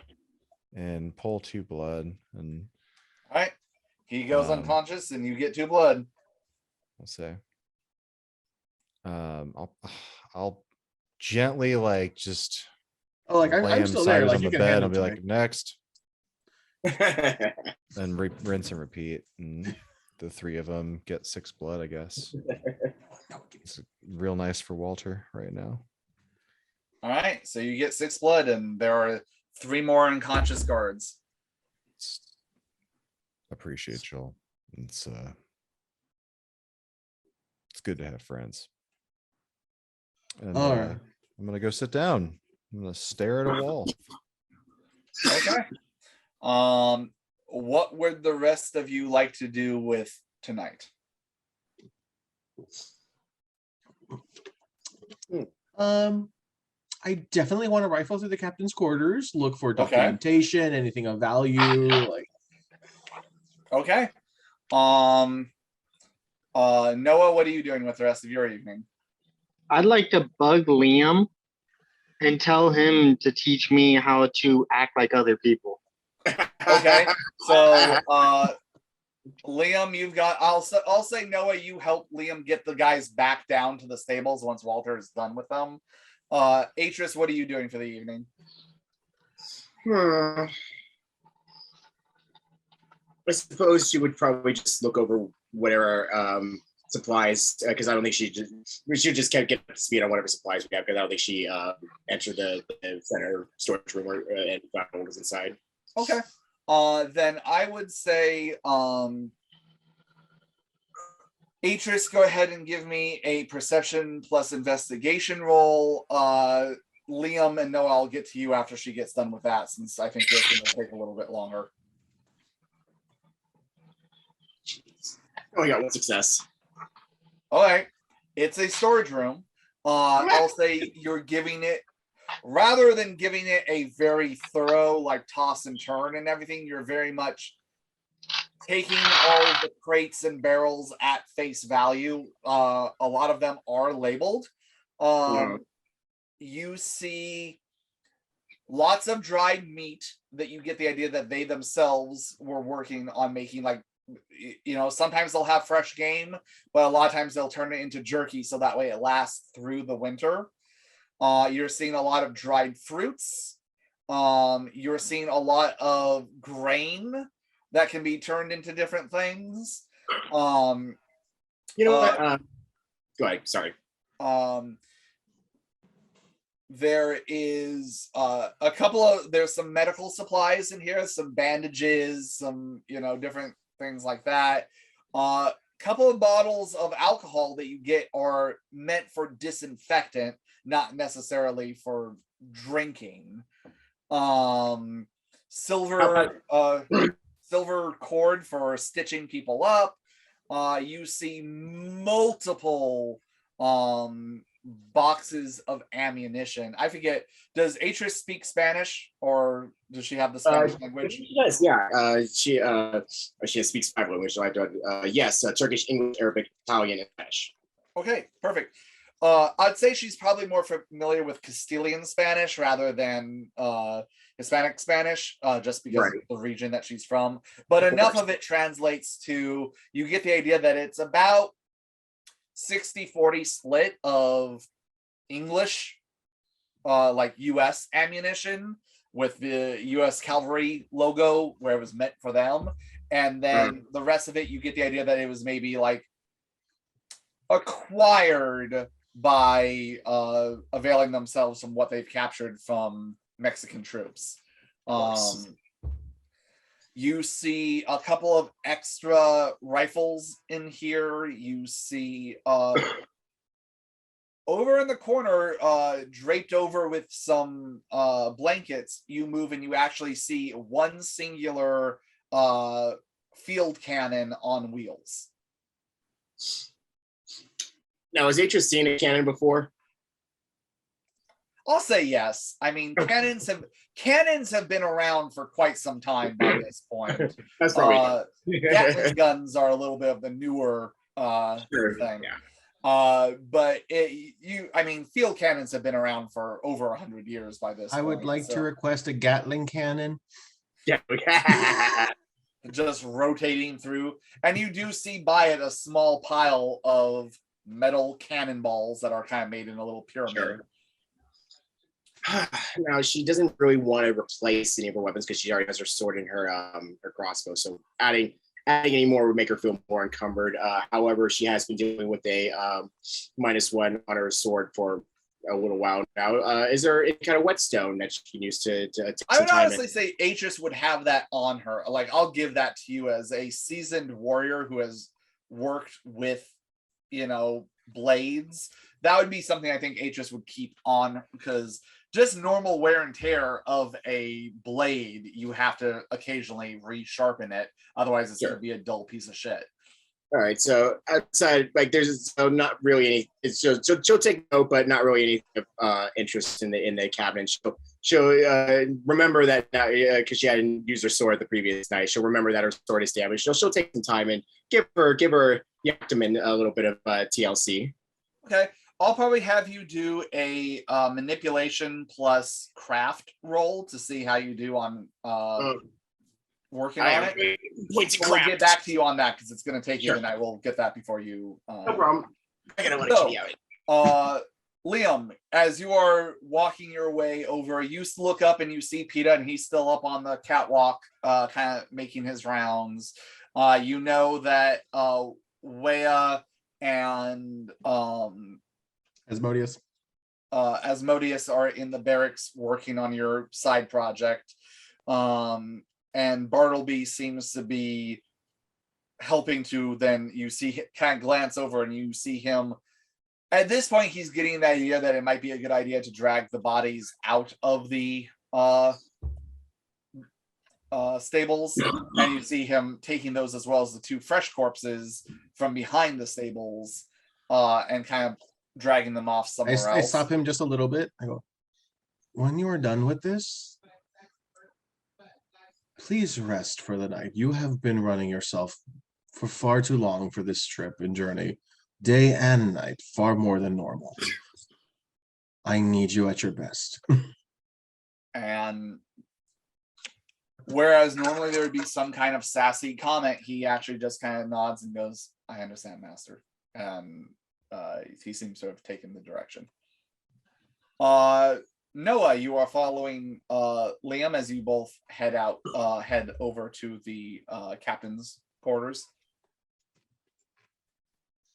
No, did you need something? Yeah, I'm just trying to see how you talk to other people in such a way that you get them to do what you want them to do. Oh. Well, it's twofold. One part lying, and when that doesn't work, my natural abilities are quite handy. Well, I think I need to practice on the lying part. I'm not very good at pretending to be who I'm not. Oh. Well, there are definitely tricks we can go ahead and play with on that. But lying truly is unwavering confidence in what you say. It could be the biggest bullshit you've ever come up with, but if you say it confidently and not move or waver on it, it sounds like the truth.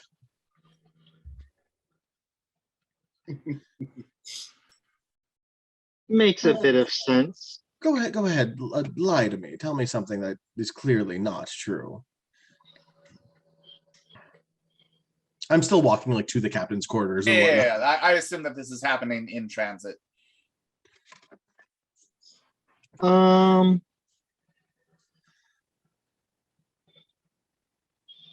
for instance, if someone were to ask you, what are we doing here? Definitely not taking the base over, Okay, considering we're not wearing uniforms. See, this is where we're having a problem. So you weren't quite telling the truth, but you also weren't quite lying.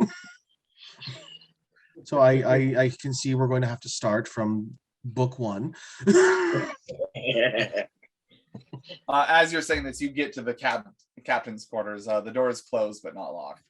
Now, if you wouldn't mind, I have no problem speaking to you about this, but I am just trying to see if there's any important documentation, orders, anything valuable that's worth pillaging from this pitiful place.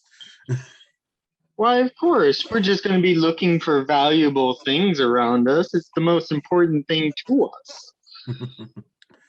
Now, particularly if I can find anything that involves somehow getting government contracts for this place, that might also be helpful. But yeah, and I'll take anything at this point. So, when it comes to lying, You must keep things very simple. The more you say, the worse the lie gets, and the more you have to confound yourself into after that. If someone asks what we were doing here, say we were lost. We just happened to come on this place. We don't know how I we got see. here. But the longer you go and without a break of speaking, the harder it gets to remember what you just said. Keep it short. Now, the better you get, the longer your lies can get. But then at that point, you have to keep track of where you're going. But remember, keep it short, be confident. And when in doubt, distract them. Something shiny, something on the other side. When questions start arising, find an excuse to somehow leave the area. Just leave them without proof. I understand. So what you're saying is that truly our group is stronger by not saying what is happening around us. Typically, yes. Also, you look rather handsome tonight. I just walk up the stairs. God. I Now, have utmost confidence in our group now. This sounds absolutely wonderful. now I will say, Noah, if you choose to go with him, sussing out like secret documents and things like that is kind of your clan's bread and butter kind of thing. Not only are you very good at keeping secrets, but you're also very good at discovering secrets that people would prefer to never see the light of day. It's almost kind of like a clan thing that Nos are just almost inherently good at this. So if you want to go, are you going to follow in after him? Oh, absolutely. I'm here Okay. to help him as he is helping me. Okay. So you guys enter the building. It is dark at first, but I'll say you take the time to light some oil lanterns and stuff like that. It looks like Bartleby has kind of made himself at home here. There's a couple things you notice all at once. One is right as you walk in, there is a two chairs, wooden chairs, a very well-crafted, semi-ornate desk, and then a nicer chair that is a combination of wood and leather behind that. You get the very much that this is the captain's office. There seems to be a collection of different things on the top of the desk. To the what would be your left on the wall, there's a collection of different like filing cabinets that seem to be there. To what would be your right of the building, there seems to be a fireplace slash stove that is currently not lit, with a couch and two more chairs next to it and a rug, a fur rug on the floor. You then see in the far right top corner, what you get is his quote unquote bedroom area. You see a rather decent sized bed. You see a nightstand with a wash basin there. You see something of a piss pot that's underneath where the bed is. And sleeping on the bed, tied to the headboard, not in a sexual way before any of you say anything, but just in a keeping him there, you see Franklin asleep on the bed.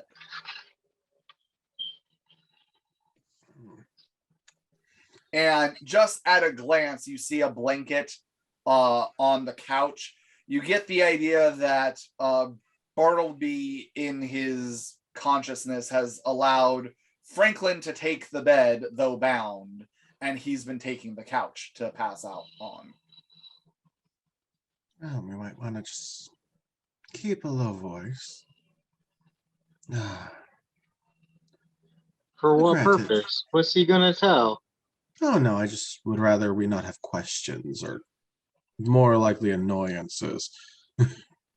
Well, that's easy. I grab the blanket from the floor and toss it on top of his face. As he immediately wakes up, tries to get up, but is realizing that he is still bound, and starts making noise as he is. That was what I was trying to. It's okay. No one's gonna hear him. I walk over and just go, shh, shh, baby, shh, shh. He continues to scream muffledly louder. I give him a couple soft taps on the chest It is not helping. and make sure the blanket is really not gonna come off him. It definitely won't. He is now well wrapped and terrified. And now we go about our business. What is he gonna do? Oh, hold on. I'm just gonna pull the blanket down from his face. Sorry. It was an accident. By the way, do you have mask up? No, I do not. He is. I will say you're not Nos ugly. You're just like human ugly. I'm sorry. We did not mean to startle you. No one's hurting you. We're just looking around for things. Go ahead and give me a charisma plus expression. Difficulty is 9.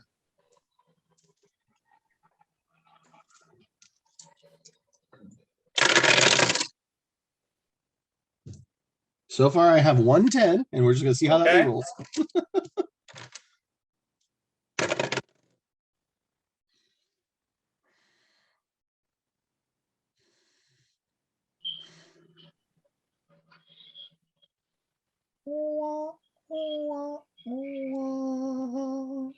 As you hear Asmodeus shout from outside, I found a trombone!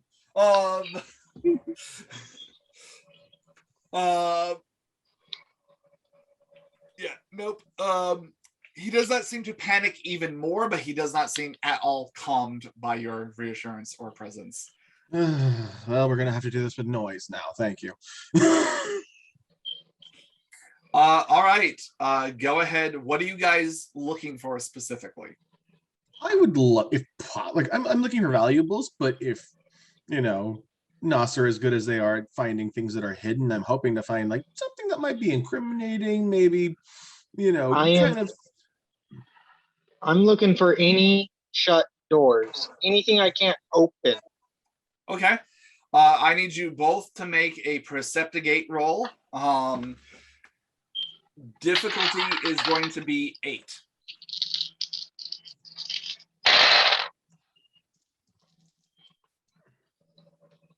Well, I got 2. Okay. I got 1. Okay. Liam, you start going through the filing cabinets. I will say on the nightstand, because that's where you were over by Franklin, you do see a photograph of a woman.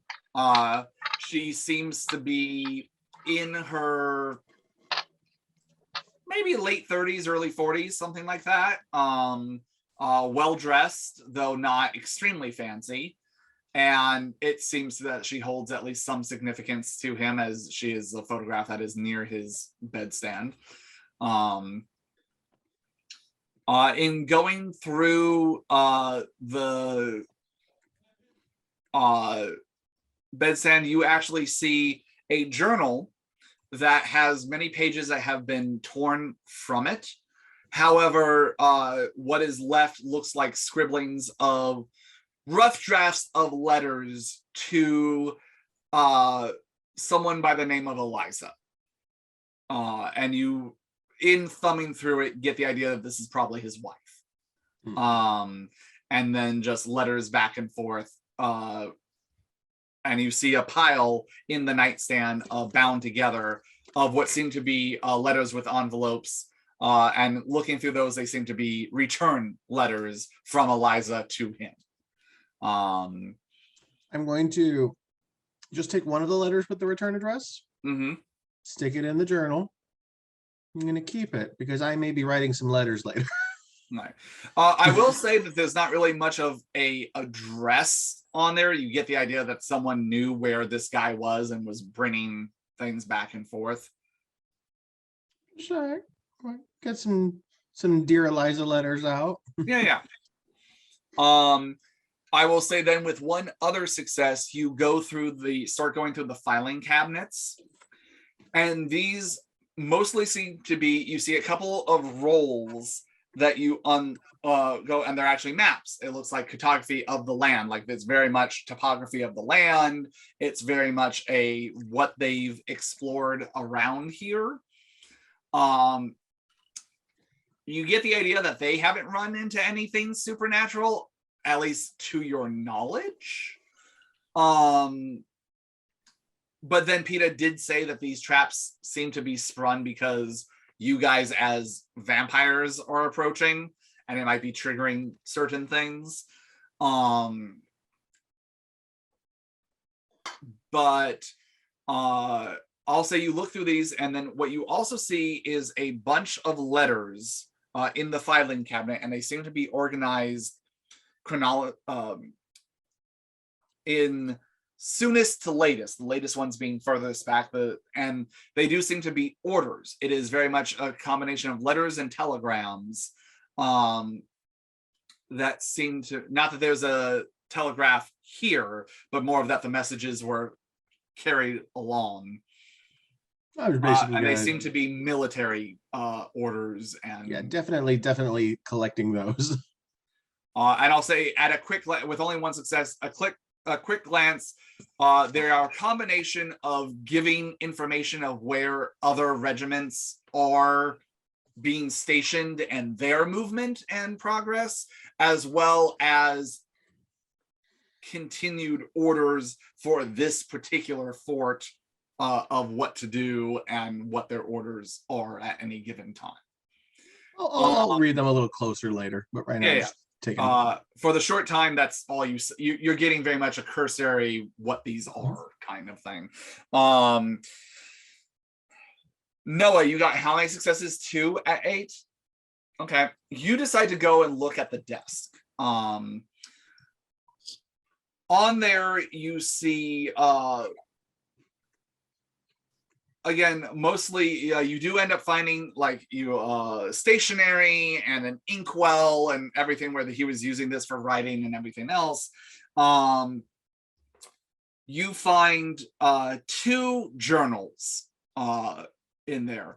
One seems to be a shorthand. Give me a int plus finance roll.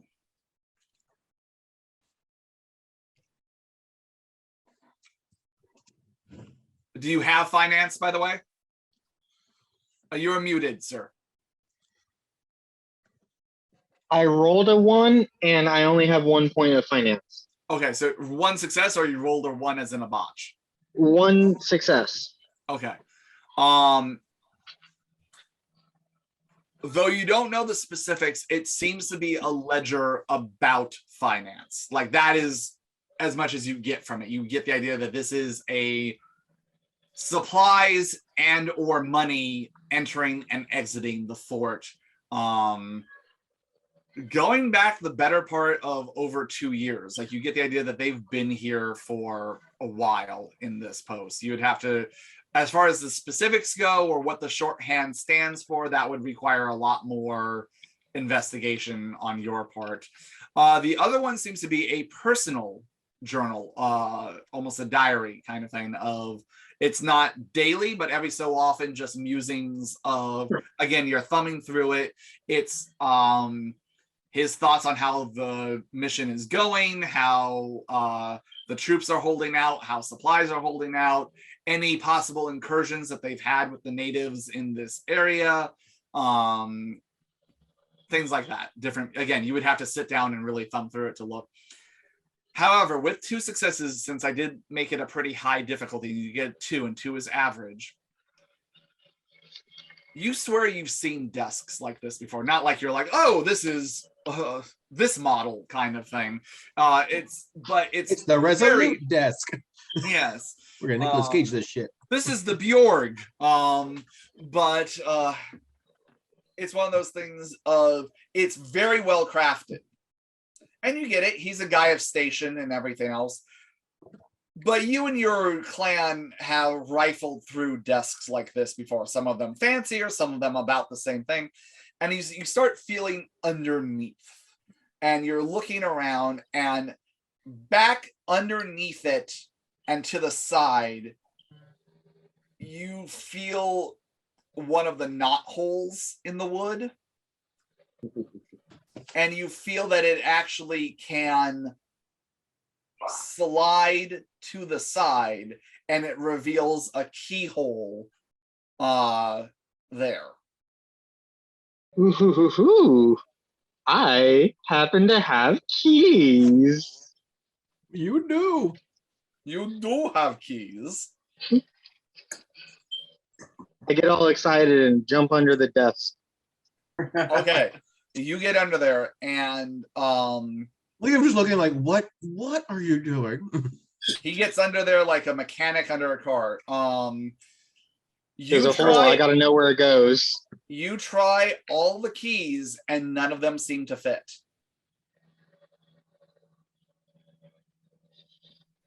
And you would be willing to guess that he probably has, if you were to guess, there might be another key that he doesn't keep as obvious on the ring, probably still somewhere on his person.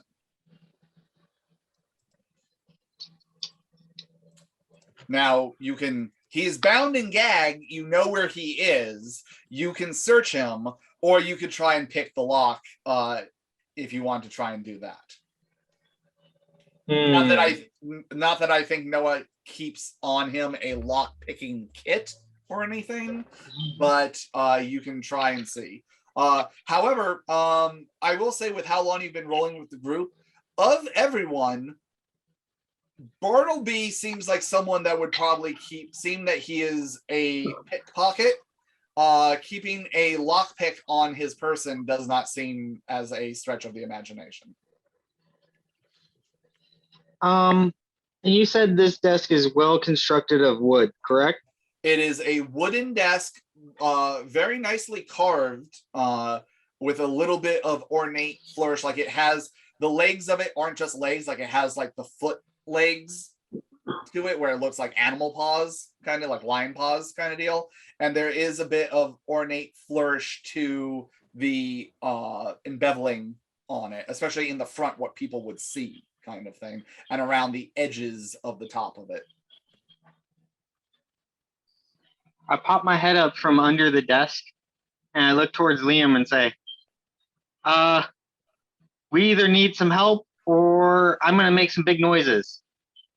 Which one is easier? Well, noises are more convenient for you at the moment. What is it that you say we need help? What kind of help? Well, we either got to find a thing that we don't know where it is. It's probably a key, probably. But okay, then we have 3 options.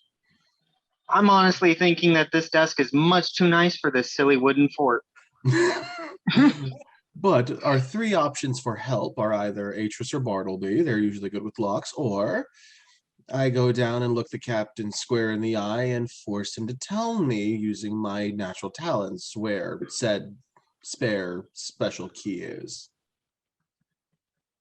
Your choice, or noise. I look down at the desk. I look up and I say, let's trust Bartleby. All right, well. Like, is there a window that I can kind of see him out? Yes. Psst, Bartleby. Yes, sir. We found something interesting. Could you bring your lock picking tools with you? Right away, sir. And Bartleby drops the body he was currently dragging, and thud, and makes his way inside.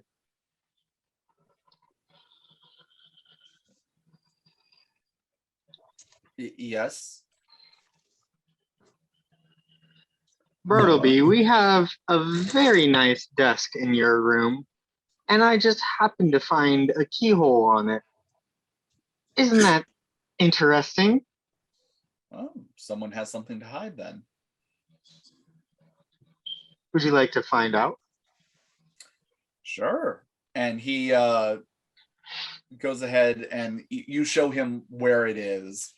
Once Danny gets back, I'll have Danny roll for Bartleby.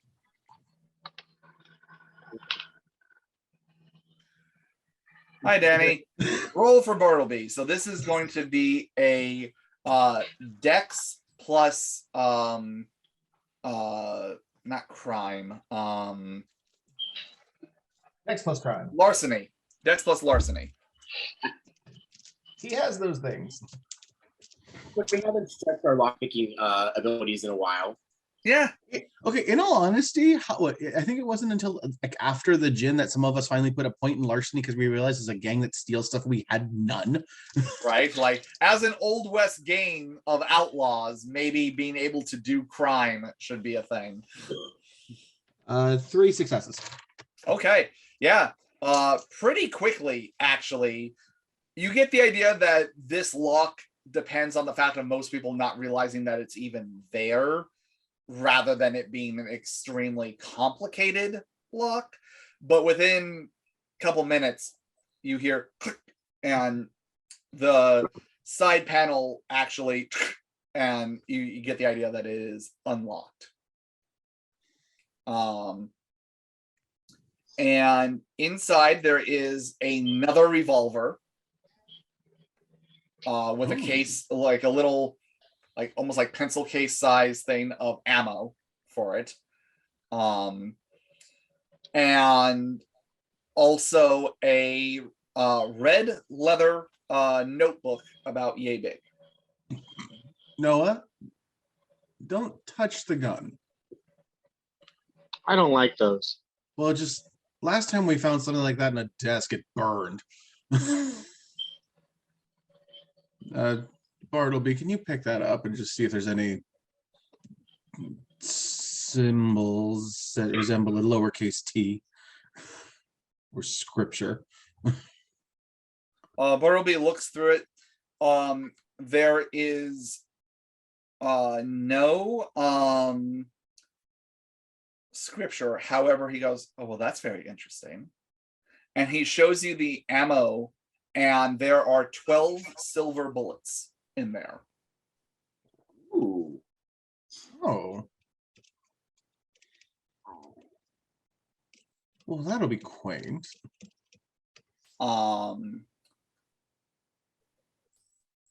And inside there is just a small note in a handwriting that you don't recognize that just says,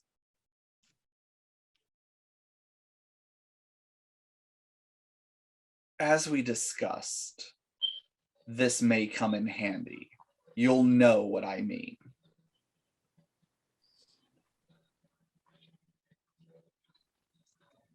And no address or anything else. Well, I think we can discern that they expected our little flea-ridden friends nearby. Whether or not the captain believed it or the soldiers believed it is irrelevant. Someone knows enough. I don't think I'll be taking this if you don't want it, Noah. That's fine by me. I have no use for that. The gun itself seems to have no special. It is a revolver, but it doesn't seem to be anything special other than that. And is it nicer than mine? I forget, where did you get yours from? Oh, like I just have my like a regular Colt revolver. On par, maybe a little bit nicer, just because it seems like something, but it doesn't seem like something that came with his uniform or anything, so it wasn't the one that he had on him. Then I'll just take the ammo. Okay, fair enough. And like I said, there's a little red notebook in there. I mean, you found this, Noah. You get to call dibs. I'm not very much good at reading. I thought that'd be your kind of thing. So I tossed it at him. Oh. Go ahead and give me either a int plus larceny or int plus finance. Difficulty either way is going to be 7.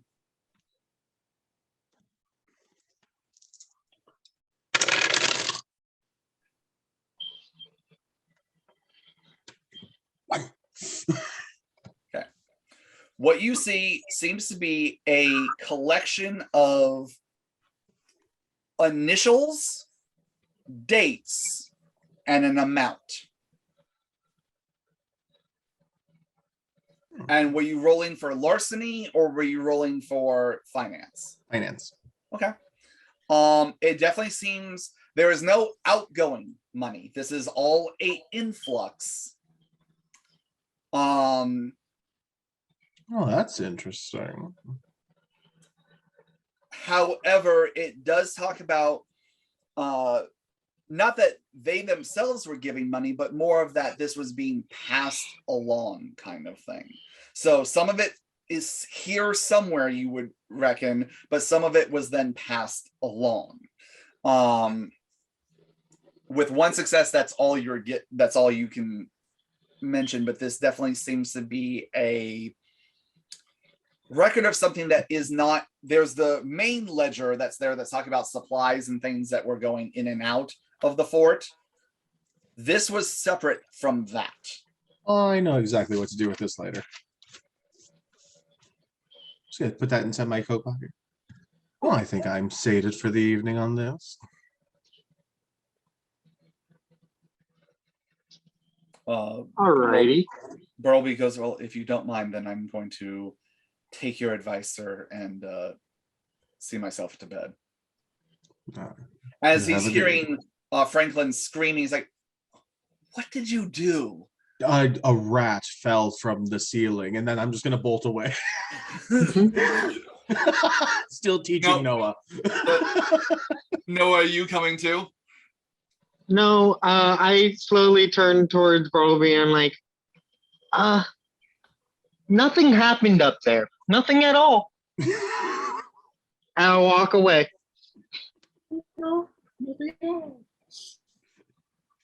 And you just hear him trying to comfort and calm down the kid. All right. Is there anything else any of you want to do with the evening? And I will say, Danny, I'm going to wait till Chad can be with us so that way he can roll for the crafting thing to see how well it goes. I believe you're wanting Atris to make a crafts manipulation roll to. Yes. Although it's going to be just straight manipulation because she still has nothing on crafts. Okay. Then it's going to be difficulty 8. Yeah. So you got 1. Okay. That's enough where you feel like you're making progress on getting the whetstone, running it along the blade, slowly but surely trying to work out the dings and everything else of it. You definitely think at some point it might be worth bringing it to Josephine to see if she can do it. It's not fully repaired yet, but you feel like if you gave it another go, maybe another night, like it's on its way kind of thing. If you tried again, and if you were successful as you were before, then it might at least reverse it so that way it's not going to have as much drag and damage as before. You know, it's rocks and all that. Yeah.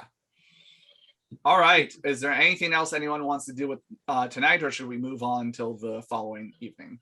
The only thing I will do is make sure to scatter out breadcrumbs for the crows that I promised. Yeah, there is bread. You get the idea that they've done some basic baking here.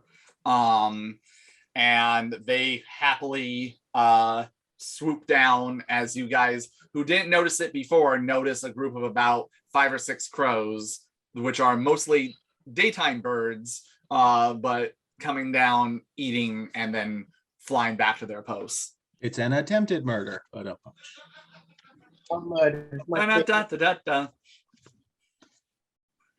all right. I will say after tonight, then, Walter, you will be fully healed. Yeah, this is the final Um, countdown. This third night. So you all go to bed. You all wake up.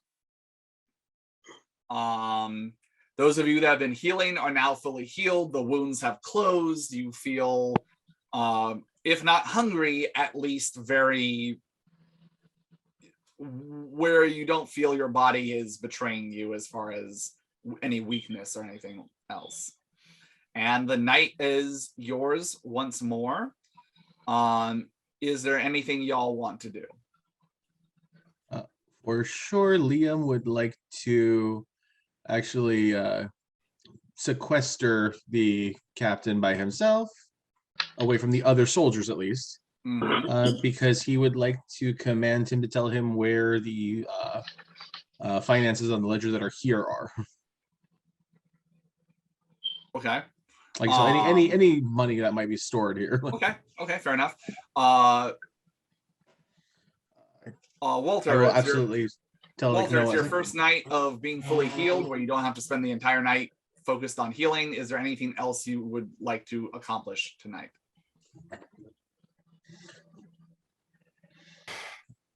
I wonder if the captain has my boots on.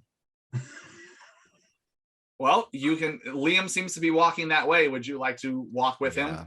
Yeah, I'm gonna go find that out. Okay, cool. I'm gonna go up there. Feeling better. All right. My goal is to trade boots. Trade boots back. Feels guilt. We'll see what happens. I see you're feeling better, my friend. You have a lot of time to think. It's not something I spend a lot of time doing, but we're here, man. I'm here. We found a potential little hidden treasure here. I was going to use my abilities on the captain just to see if I can get him to relinquish that information. But Noah seems pretty confident that he can alter your appearance so that you're not recognized, if you're interested in that.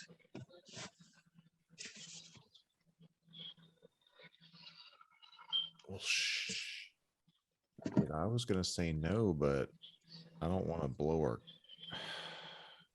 cover.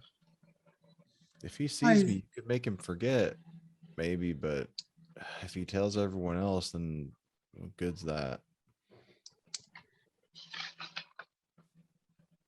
Well, it's up to you. Just figured you'd like your options open. I just don't want to make a big old mess for you to clean up more than well, shit. I don't know how late we are on that. And as you say then, you guys are walking.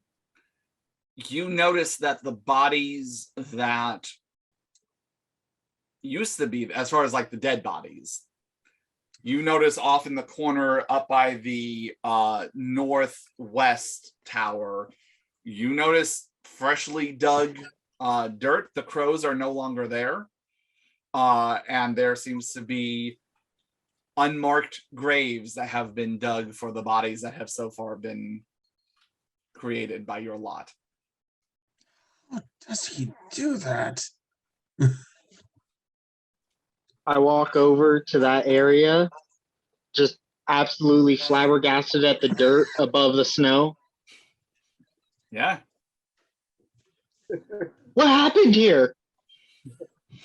Has no one ever encountered the Undertaker or the crows? Okay. We have a rather interested party who tends to clean up the corpses once we've, well, done that. Nice. No. You still have usefulness. Just sometimes we have a lot of bodies. That's what a mass grave is for. Well, so next time you see crows with the little silver anklet, speak to them, and if you would like the job, tell them that you've got this one. That's what that was about? I thought they were just really stylish. They like shiny stuff. I want to be surprised if they kept some. Those have a very specific master. I'm very upset with them. You should see his carriage, though. It is rather impressive. The fact that I did not see his carriage makes me even more disappointed. I'm so sorry. A man of my profession. What little respect. I cannot wait to have a word with this man. I will say, I don't know if this makes you even more angry, Noah. They are very professionally dug. I mean, from gravedigger to gravedigger, these are superbly dug graves. No, I have no problem with that. If anything, I respect him for that. I'm just upset he wouldn't have asked before taking some of my courtesy. A little professional courtesy. Exactly that. However, I will say, if you guys are kind of heading over there, Atris, what are you doing, by the way, as you're currently the only one that isn't accounted for? Oh God, what I was gonna have to do something and now I completely lost it. It's with all the laughing shit. Fuck.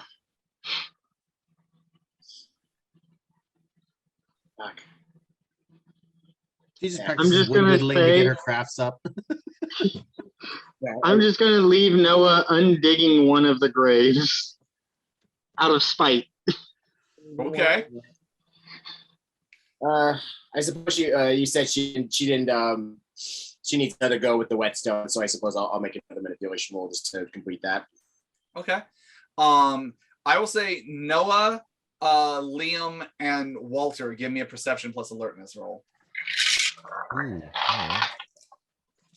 With full dice. This is my first time in a while with no dice penalties. That one. Okay. I'll say at this point, Atris, you fix it well enough that you don't have a dice penalty on your sword anymore. However, you do know that you still see a chip that is missing. You just know that you've sharpened it to a point where it still functions. A very bad hit might cause it to snap altogether. So mechanically for David, hope that you don't botch while swinging the sword. But you very much get the idea that at your first availability, bringing it to Josephine might not be a horrible idea. She's very much keeping that in mind. Okay. Those who are rolling perception, how'd you do? 5 for Noah. I got 2 on mine. Hey, look at that. I got 2. You got 2 as well, Liam? Yep. Okay. So Noah, you notice this as you begun spite digging. That there is actually a little bit of parchment rolled up and tied to one of the wooden markers on the grave. And as you notice it, it has the other 2 look and they see it as well. Do you take it out and take a look at it? Yeah, I'll unwrap it. In a elegant handwriting, extremely refined, very well done with the cursive and everything else. You simply see something that says, "What has been lost will be found.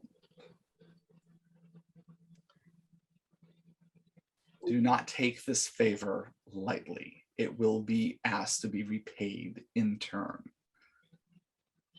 And then underneath it just signed, "Your friend."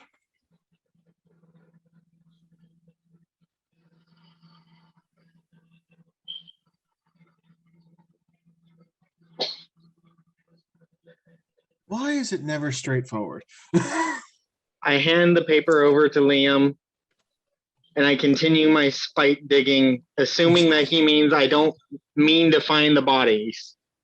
I mean, are you digging 6 feet down? Yes. As you do, you eventually see one of the soldiers that was killed And you see them hands crossed over. You see two, as you're digging, you notice it's kind of moved with the earth, but you assume that two coins laid across the eyes. And what looks like, give me a, for your profession, this would be a,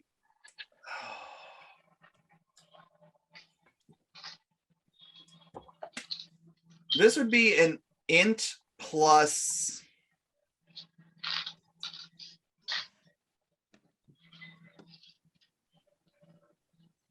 occult, actually. All right, I got one in each. Okay. All right, I got a 7 and a 0 and a 3. So 2 successes. You see some herbs and things not at all familiar to this area and not at all in season, but you've heard about them and they are used in old traditional burial rites. This is some old school shit. We're talking like BC kind of thing. Because of cows? Yes, because cows. And again, even the coins on the eyes were actually done as common as this day and age, and even back in like the I mean, that was not uncommon for Victorian people to some, depending on which culture you're from and everything else. That was still a pretty common practice, even in London and places like that. They would use like tuppence or whatever. But yeah, this, whoever is doing this, there wasn't just throwing a body in a hole and covering it with dirt. There was a bit of ceremony to this and respect given to the dead. I look down at it. I examine the hard work. I think about my spite digging a little bit. And I holler out my hole. Do you think we are gonna have another one by the end before we leave? I can't mess with these ones, but I need a body. Oh, no, yeah, we'll have those. I hop out the hole, slightly regretful, and start to fill it again. I was half expecting you to take the coins, but anyway, nah, yeah, you That's just refill the rude. hole. Game recognizes game, like the all right. So Walter and Liam, you walk up to where the captain is being kept with what remains of his men. So would you like to ask Noah to He is change? blindfolded still, by the way, for the record. Or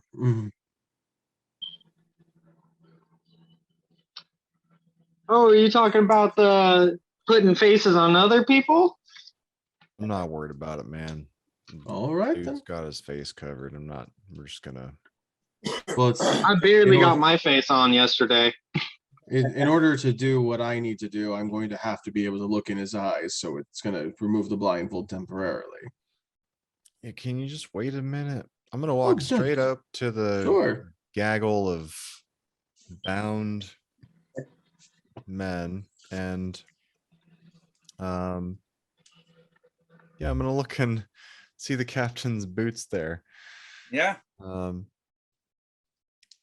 they're mine still, I'm sure. So I'm gonna, right? Yeah. I can't imagine a reason that they wouldn't. So I'm gonna I'm actually gonna walk around a corner for a second, just like right past Liam, right around the corner from the stable, pull my boots off and walk back up and take mine off. Actually, I'm gonna like kneel toward this dude and the captain, and I don't know if these guys are gonna say anything or how scared they're gonna act, but I'm not really gonna engage. As you take your boots off and your cold feet are in the snow, you hear a little clink as something hits, and you look down. There's a small little brass key that fell out of the captain's boots. I was right. Which in the heat of the moment during the combat you didn't notice, but there it is laying in the snow. That might be useful. I I'll scoop it up and as I walk past Liam, I'll hand it to him. Liam just looks at it like, I'm not gonna say it. All right. The unblindfolded people are now looking at all of you.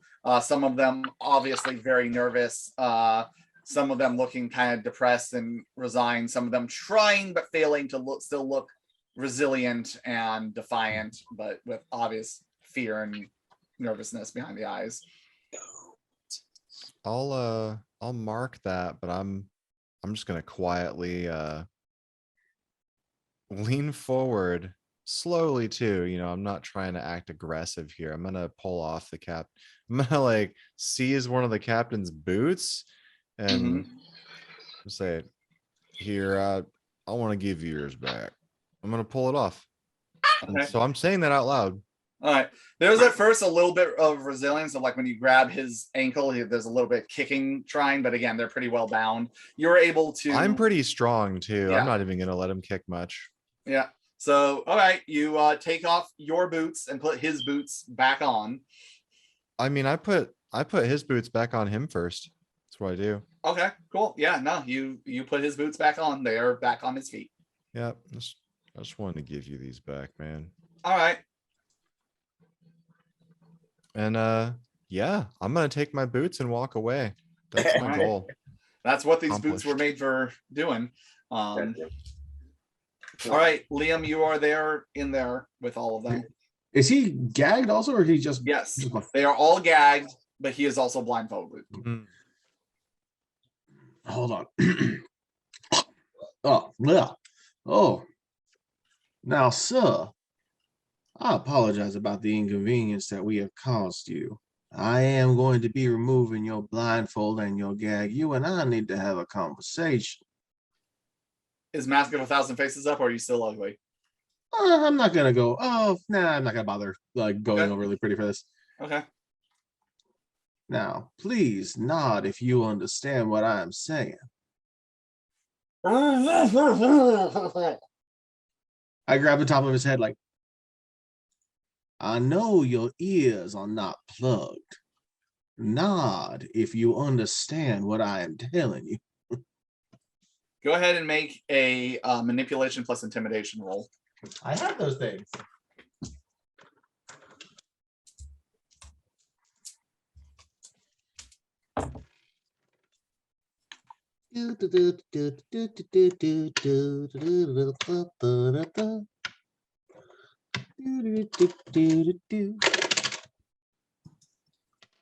Four successes. He begrudgingly gives you a very slight nod. Thank you. I'm gonna undo his blindfold first. You kind of see him like pull back and blink as this is the first time that like any kind of light has hit his eyes in like 3 days. And then as his eyes kind of focus, it looks at him, kind of pulls back a little bit, looking at your face. I know it's not necessarily the gift you were expecting. Undo his gag. You son of a bitch, what the hell have you been doing to my man? Now, first off, I do not appreciate you speaking unkindly about my mama. He spits in your face. Ooh. Do you think if we wanted you dead, you'd be that way already? Do you think I give a fuck what you think? Oh, sir, I understand you are going to be most difficult for anybody else here. But see, I just need your assistance for a little bit. And I pull out the ledger from my pocket that was from his desk. There's a look of recognition, and Oh, a little bit of the bravado ebbs a bit. Not entirely, but a bit. now see, I tend to deal in, well, let's say rather unseemly channels. And my interest in this was piqued quite greatly. Now, I don't assume any of the men that are here are going to give me any information, or at least not have any, but you, sir. knowing exactly where this was and the look on your face right now, I assume some of what this ledger refers to is still here, and I'd like to know where it is.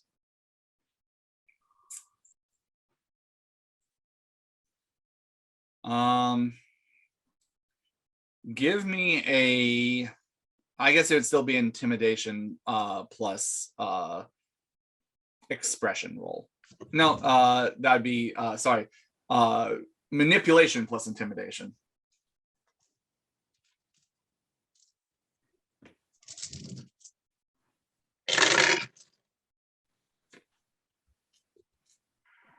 Three. Okay.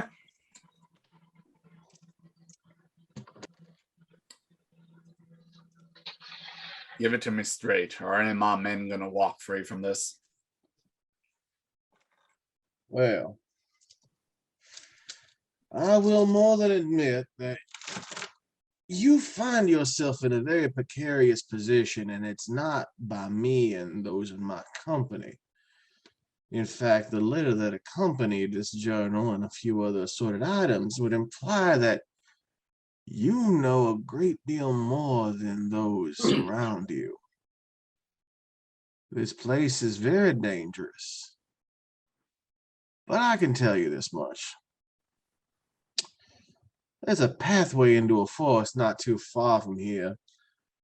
No men may seek refuge going down that way. Now, unfortunately, a fight being what it was, some of them did expire during those times.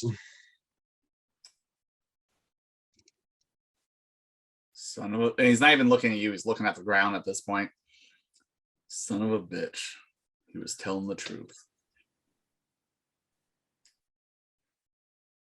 And I'm just gonna kind of look at him, and I'm actually going to now I'm gonna do Mask of a Thousand Faces. But I'm going to stretch out my features just a little bit. So I'm gonna basically make the ugly a little bit more ugly. Okay. He kind of pulls back and is like, get me away from my men. If you're saying that some of them might have a chance of living this, though I don't know that I trust you. I don't want what they're about to hear to be their death sentence. Well, we can absolutely take you back to your office. We can speak there. He just gives you a nod. And I look over to Noah. Would you mind assisting me? This man is a bit heavier of a carriage than I'm accustomed to lifting myself.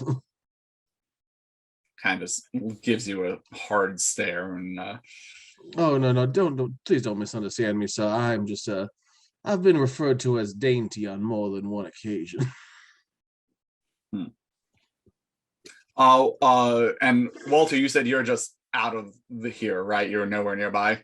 I stepped back, but I wanted to overhear whatever the hell Liam's up to. So you're overhearing all of this.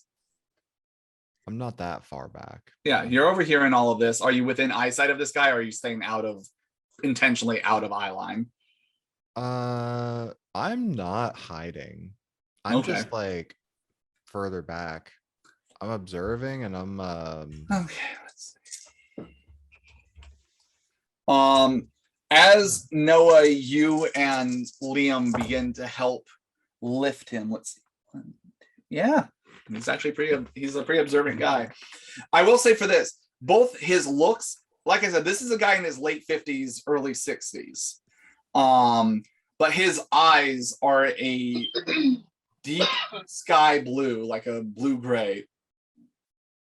And they show someone who is intelligent and has seen some shit in his days, kind of thing. Like, you can see why this guy was put in command of these men. And even in the face of all this, there was definitely worry, but he's not panicked like how most of them are.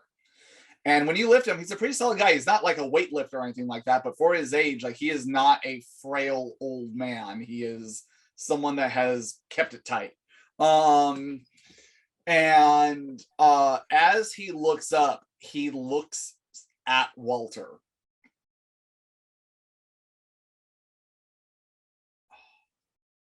Now that's just wrong. You want to ask me questions, you can ask me questions, but insulting a memory like that, that's just make him put his real face on. I'm not going to have you insult that. Oh, I think we have a bit more to discuss than you realized. And he looks away from Walter and he just goes, damn, devils, nothing sacred. If he was looking at me, like as soon as Liam said that there was a lot to discuss, Walter literally makes the face that I just did at that moment. Like,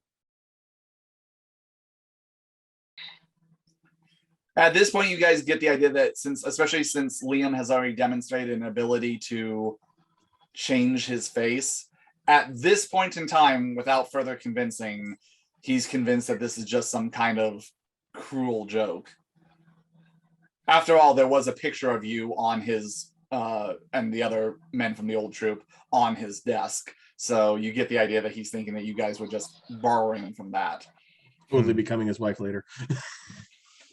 Because as far as he's knows, or anyone who could have survived that, you're dead. Like you died on the battlefield. indeed.